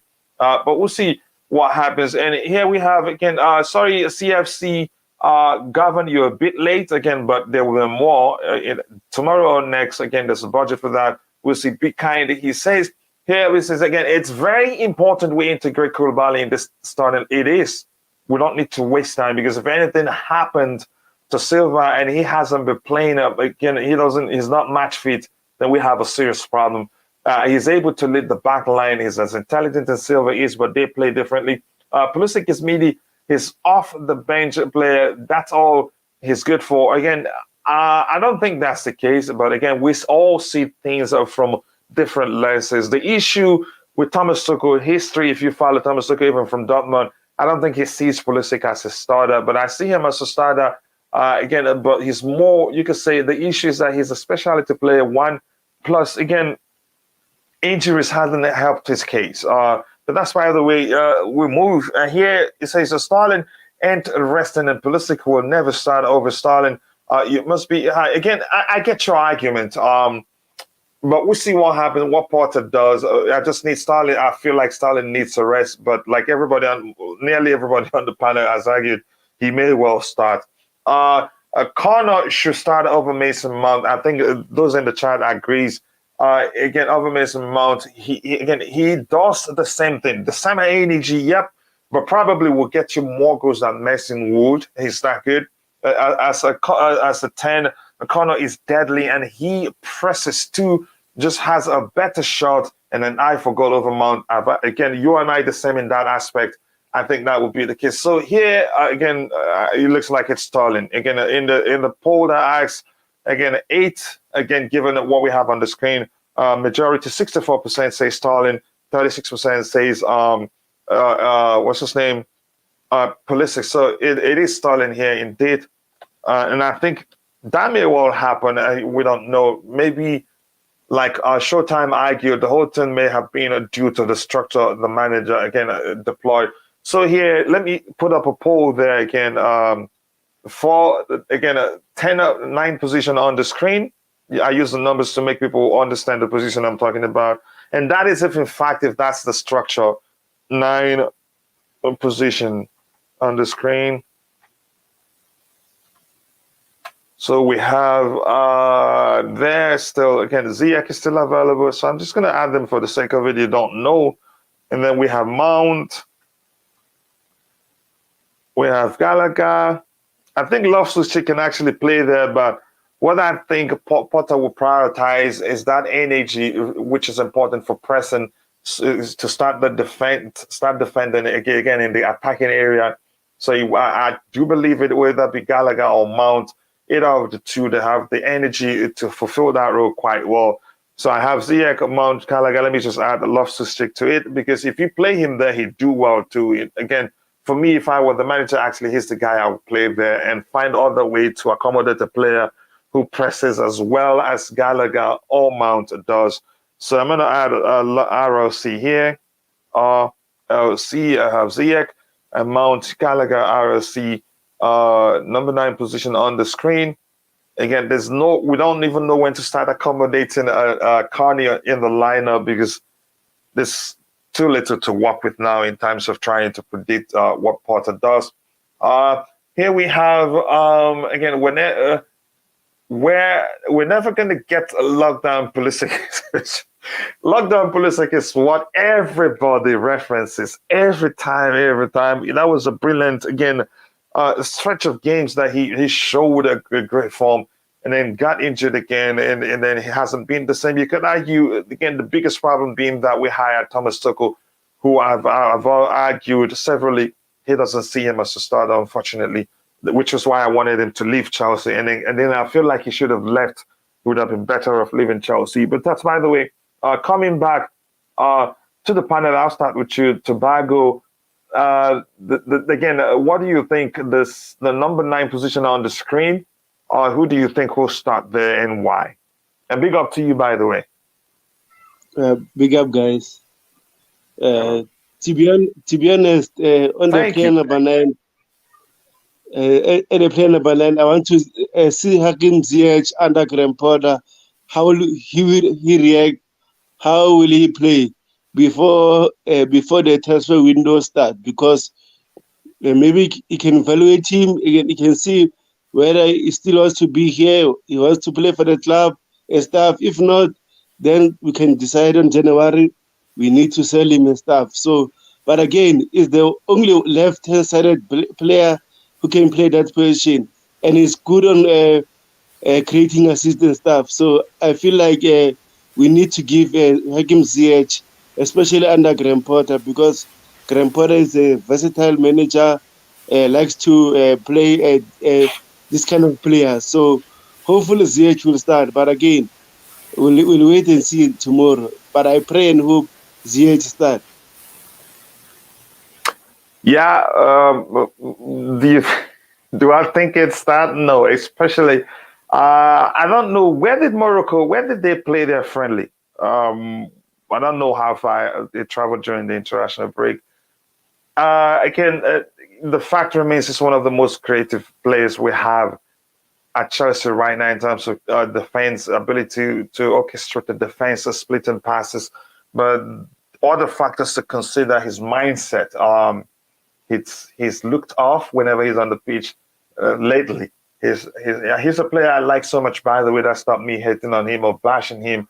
He's looked disinterested whenever he was on the pitch. He's looked his shots, his passes, way off. It just seemed as if he was bent on rejoining Ajax, but that didn't happen. And again, I'm not really sure what to say about the Pulisic now. But then again, we're not Graham Potter, and he's part of the squad. And Potter, again, we don't have too much to work with to decide whether he starts Ziyech or not. But we'll see what happens. Everybody gets a chance, like Potter said. It's clean slate for everybody.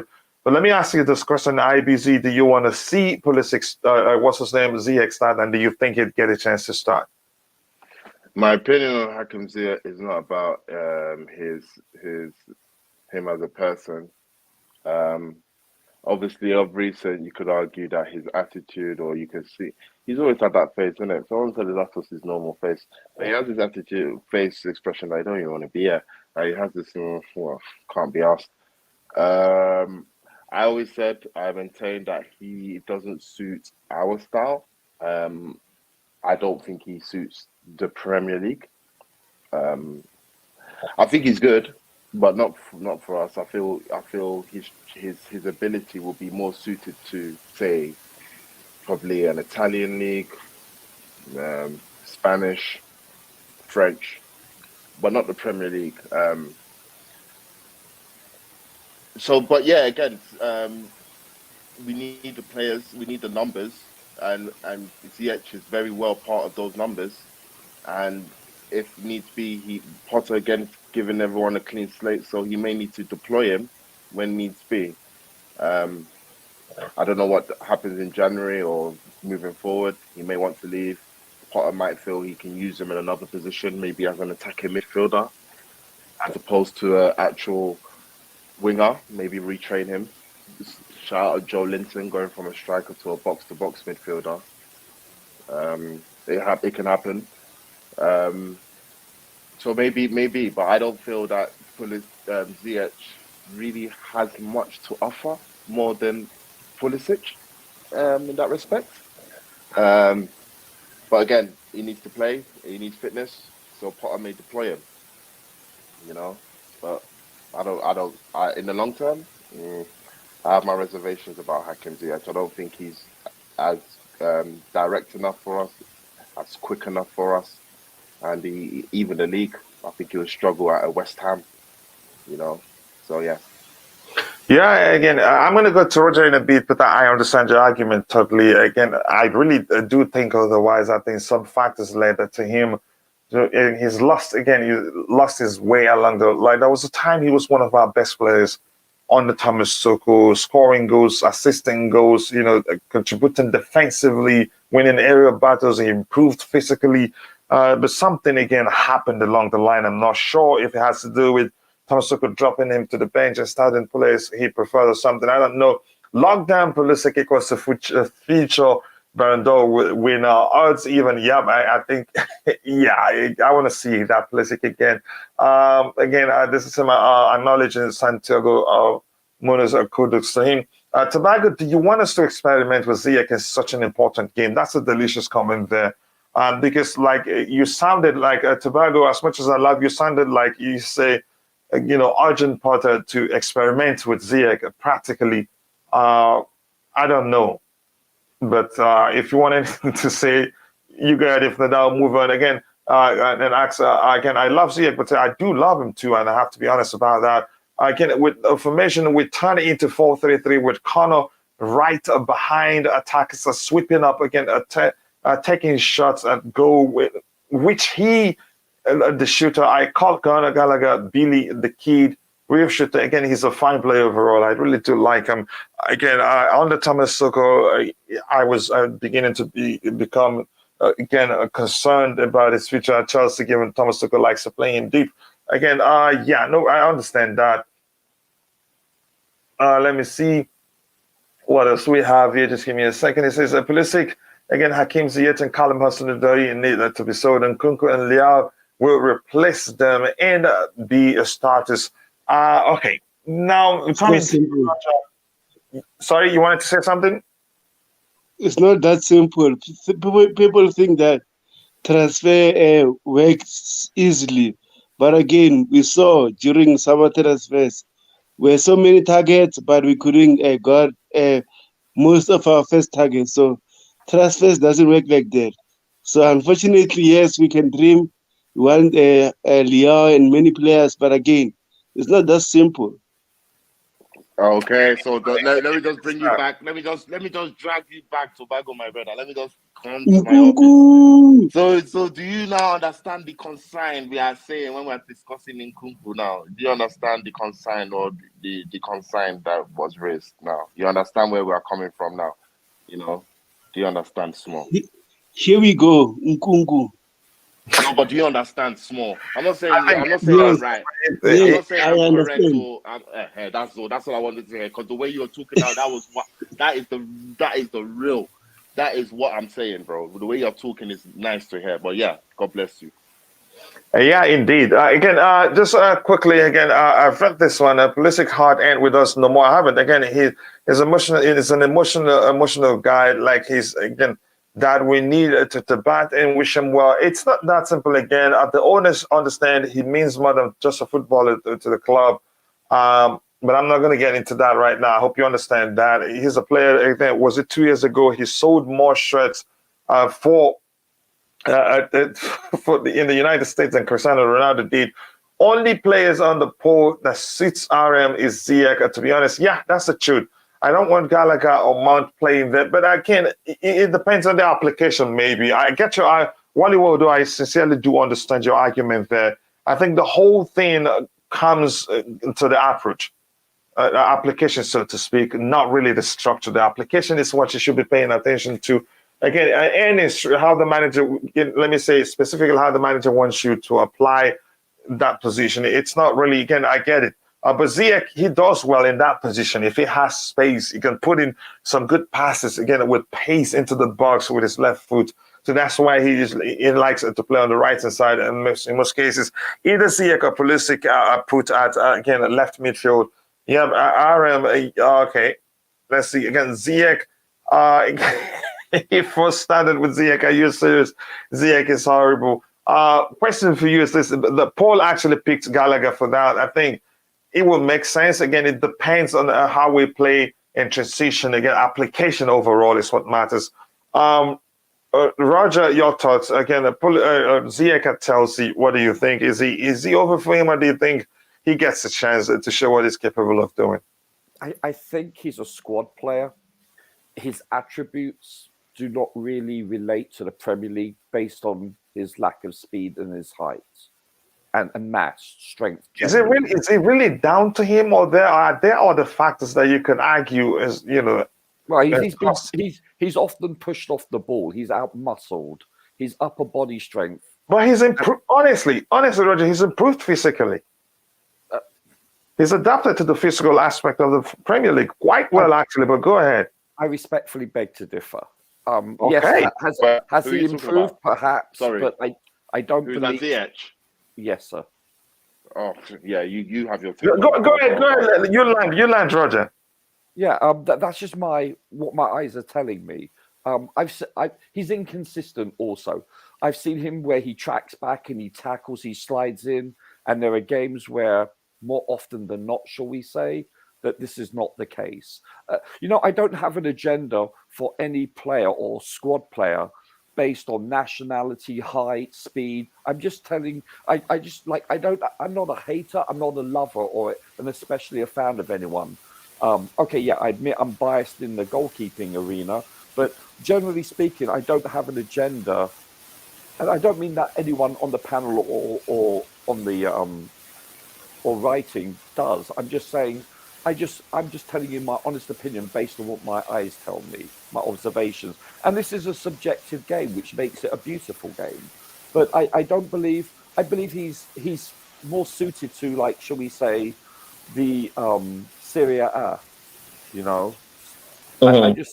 I just don't believe he's suited to the physicality and the speed of the Premier League,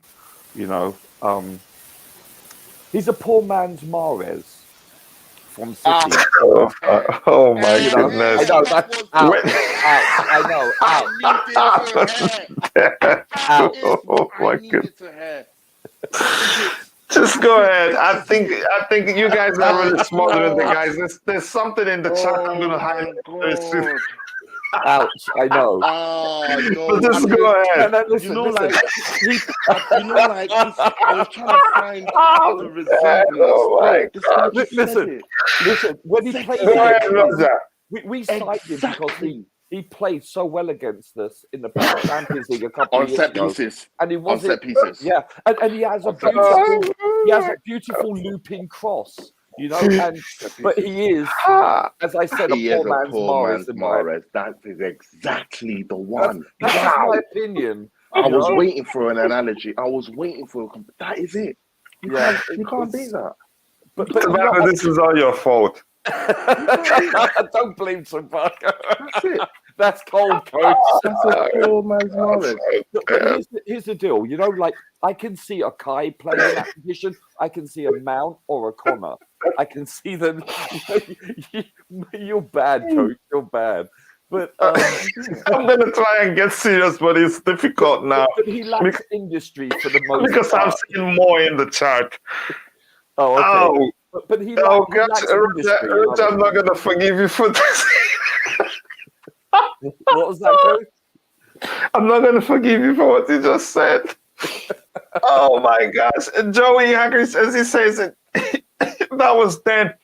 We basically secured the signing of Nkunku, and we are the only one that can afford Leao, and we need him, and we are the only team that beat it for Leao just as the window shuts. Yeah, I remember that.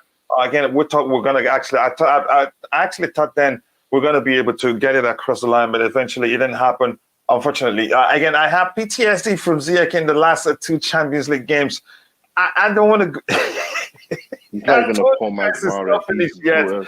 Just pay attention. Here's this one. I really.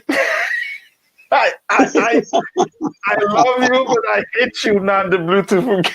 That's not fair. Please, can we just be kind here since he yet cannot play in a strong. That's funny. Oh I'm gosh, telling I you. have to get serious. I have a show to host here. But that's by the way again. Yeah, Ziyech is a budget Mahrez. There you go. That's your fault, Roger. Okay, not this one really. This one is a moral again, a moral luxury player. I think he's a fine player overall. I still disagree. Again, every player we signed on the Lampard has been again an L so far. Best player being Ben Chilwell and Silva, which we got for free. I think that's a solid argument. They could argue that, but again, there are a couple of factors. Then when you look at them, when you look at them. You'd see again. Oh my gosh.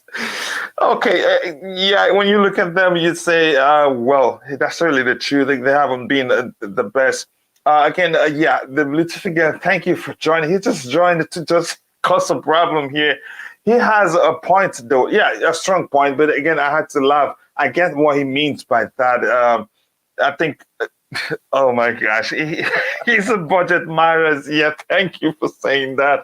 And here we have Get Hakim Ziyech out with Pulisic immediately. The horrible professional, no class or character. I think Ziyech actually he's a professional. I think people are judging him, his character again based on how he carries himself on the pitch.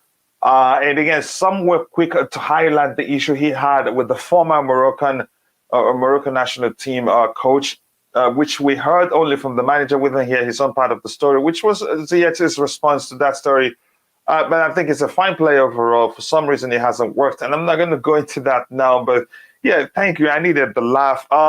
So Gallagher, they picked Gallagher here. I think even though I understand Wally Waldo's again input regarding Gallagher playing here, I think the application is what matters, not really, again, where the player is positioned. This is no different from deploying Loftus-Cheek, again, in the right wing-back position, where the application is different. What comes to mind? Because people, when they see Ruben Loftus-Cheek in the right wing-back position, what comes to mind is that he's there to defend. But I don't think that's the case. I think we kind of agree here. People picked, I've done a poll already, people picked Aubameyang over Broja, and you could say that's probably because he scored a goal. Had they not scored a goal in that last game, I think people will be calling for Broja to start. So again, the floodgate for me in the case of Aubameyang is open, but we'll see what happens. But here's the thing here. Again, I think Pulisic even gets a chance to partner Aubameyang. What do you guys think? Who else gets a chance to partner, again, the two here? But Havertz leads there. Again, if you're on the panel, who do you think partners Aubameyang there if this is the structure? Who partners Aubameyang? Yeah. So, Broja, should we add Broja to the list? Do you think that's a possibility? Yeah. Then who comes on for the other striker if both strikers are on the pitch? Sorry? He comes on for the other striker. I mean, that could Kai. work, but okay, so Kai's now on the bench for the striker. I mean, possibly, hypothetically. Okay. Oh, it is what it is, I guess. There's many permutations, right? Mm. So Havertz, and again, I think we'll have to be cautious too. We're talking about rotation, which means it's actually risky to start them both because if you don't want to tire them out when we have another game in 2 days. So I'm thinking maybe there's a chance Aubameyang starts this one, and next one Broja starts. That's what I feel. I'm not sure. So what do you guys think? Yeah, Broja. I'll take Broja there, but both of them are kind of. I think both of them are sort of similar, you know. Not one shorter. I think they're both more or less the same height. Yeah, they're not your typical traditional number 9s. Well, are they a typical traditional number 9s you will pair together? No, they're not. They're not. Again, they all have the qualities. They're capable of dropping deep, participating in the play. They're not that kind. You can say Lukaku type of number 9. or who else it comes to mind? Again, they're more than number 9s, both of them. The traditional number 9s. Aubameyang is a number 9. I don't want to have, but not the tradition, not your typical, not your maybe Lukaku kind of number 9. No, if you want me to phrase it like that. I know you mean. But Aubameyang is a number 9. Prototypical. Bro, I think Bro is a typical number 9. Really? Yeah, man. I just think he's maybe he's just again, we're just stereotyping the kid because he's still young. I think he's capable of playing on the flanks too. He has the pace. I think Tuchel will make the ability on the ball. Yeah, can play more than wherever they play. These guys are number 9. Which was why Tuchel wanted to keep him in the first place because he's he's capable of participating. Yeah, he's versatile. So let's see what the chat does. We're in trouble there because it's not easy to do with it. It's democracy. We give them a chance. We have 5 votes now, and 60% of Broya to Havertz 40. But if you're on the panel, if you want to talk about it in a bit, that's the only area we need to plug in, and we can call it a day.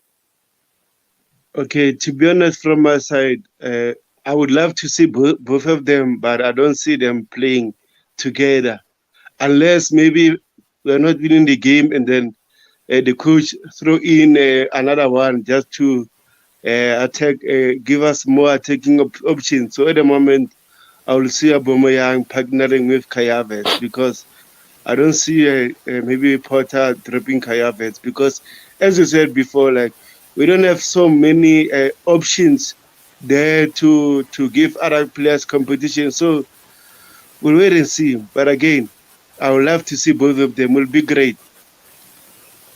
Joe Hackney, Chelsea FC fans, thinks that Kai Havertz will partner but I think so too. And this is especially true if you really want to pay attention to the importance of rotation now that the games are coming thick and fast. You don't want to tire all of them out because again, I understand the importance of this game. And I think we could still do without Broya or just do with just Broya without Aubameyang. But let's see what happens. Again, anybody else on the panel want to talk about that partnership with Aubameyang there? Nah, nothing to say from me. Listen, okay, let's see what those. We play. Yeah, go ahead. We play Wolves on Saturday, so not exactly an elite team, with all due respect. So I think we start Kai and Obama. We suffered against Wolves in the past. No. Yeah, listen. On any given day, right? That's why I say with all due respect. Maybe we give Broya a start Saturday versus Wolves. Hopefully he's looking based ahead on the calendar and looking at his rotation based on that. He has to take that into some consideration, in my opinion. And I think this is far more important. Listen, we have to take a minimum of 4 points out of the next 2 Champions League games against Milan. We just do. Otherwise, we're out. We have to get a minimum of 11 points to qualify. So mathematically speaking, we need either a draw or a win today, and or both of those games, we need a win and a draw, absolute minimum, and then win the remaining 2. Otherwise, it's over for us. Simple as that. So I think this holds more, shall we say, more importance. To go out in the Champions League round would be demoralizing. It would knock our reputation. Also, okay, financially we would take a hit, but I don't think that's a factor per se. It would be a tremendous hit to us in many aspects, in the locker room generally, and the press would be relentless in that.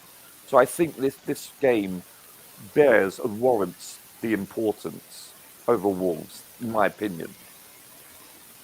Yeah, I think this is pretty much, again, let me see. Unfortunately, the chat, they're always going to cause us trouble here. 75% thinks Broya partners Aubameyang.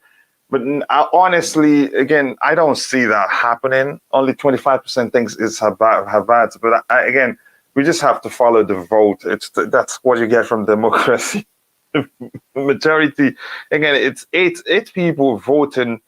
Not pretty, again, given how many people we have watching right now, it's not a bad sample size, but still, I still don't think see Broya partnering Aubameyang because it's a risk in the sense that the two, you can say, number nines we have, we don't want to tire them out at the same time. Even the Broya is younger and could still play this one, play the next one, while Aubameyang rests. Again, anybody want to argue otherwise? I think if not, the chat picks Broya over Havertz. I don't know if that would change. Shocking. Okay, again, here we have, again, Havertz will start with Alba. I think so. Two facts. He has height of factor and better link-up play, and that's why he's always the link-up play aspect is why managers always pick him, even when you think he's been poor. And that link-up play is great. And if we can actually find him whenever he makes some decisive runs, but unfortunately, we have 2 6s and 2 8s who doesn't pay attention. Even the wing-backs who don't pay attention to when he makes those decisive runs because he can read spaces very well. Again, but usually the ball don't get to him. So yeah, again, Broya, he's definitely link up play with Dana Broya, so he will definitely start. And so he shouldn't have gotten again a choice at the moment. I think even Porter. It seems like Porter likes the guy. What can we say? We love Broya. We just love him. That's just the case. But I'm not sure. 70% to 30. I will end up doing what the chat wants, but left for me. Just remember I told you, I don't see Broya and Aubameyang starting in this game. Broya is the answer. That's what you think. Broya, again, better than Havertz. Democracy.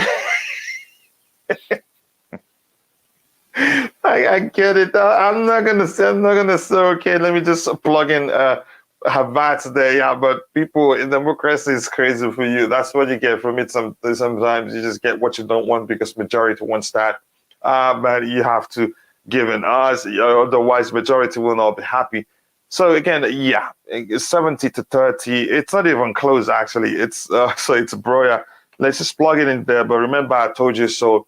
Again, any final thoughts on anybody on the panel before we call it a day? I think it's been a brilliant show. And thank you to the beautiful game. Thank you to Joey Hackery for the laughter. Again, I appreciate that. We cannot be all serious all the time. And thank you. Yeah, Tobago started the argument all by suggesting Ziyech. And thank you to Roger. Oh, my goodness. That's hilarious. But that's, by the way, if that's the case, I think it's time to call it a day. If you haven't, please go follow all the panelists. Again, I'm not sure Roger is using his Twitter handle. IBZ, I think, is using his Twitter handle. Tobago is using his Twitter handle. Go check out Tobago's YouTube channel. Be sure to subscribe and let him know I sent you. I'd really appreciate that. And I want to say thank you to the beautiful game for finding time to join as a mod, also helping keep the house clean. I cannot thank you enough. Thank you to us even. Thank you to the queen of the house for finding time to join and keeping things clean here. I appreciate that. Thank you. Also, please try and follow IBZ too. Let me see if you can see his Twitter handle there. I think IBZ Shed, and I think if you search that, you'll probably see. It's not. It probably is, but I don't think it is. I need to change it. I don't know how to even do it. Hold on. Okay, again, but I will try. Again, I'm working on it. Please send me how you want your information presented in the description section. I can plug it in later. The video exists there. It doesn't go anywhere. So thank you to Art Even, and thank you to Liam Lane for all the updates. Again, I cannot thank you guys enough. Thank you to the Prince. All of you, if I miss your name, apologies. IBC, you want to add anything since you came back? I can add your information later. You want to add anything? Yeah. Or you're good? No. I said I'll next time I'll change the name. Okay. And if you can send me how you want yourself represented in the description section, that will make it easier to just copy and plug it in. Again, I have that of the coolest test. So thank you very much, guys. I cannot thank you enough. It's been Happy birthday, coach. Thank you very much. I appreciate that, brother. It's been a brilliant show, and congratulations to Tobago again. See you guys next time. God bless. Cheers. God bless you too, brother.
you.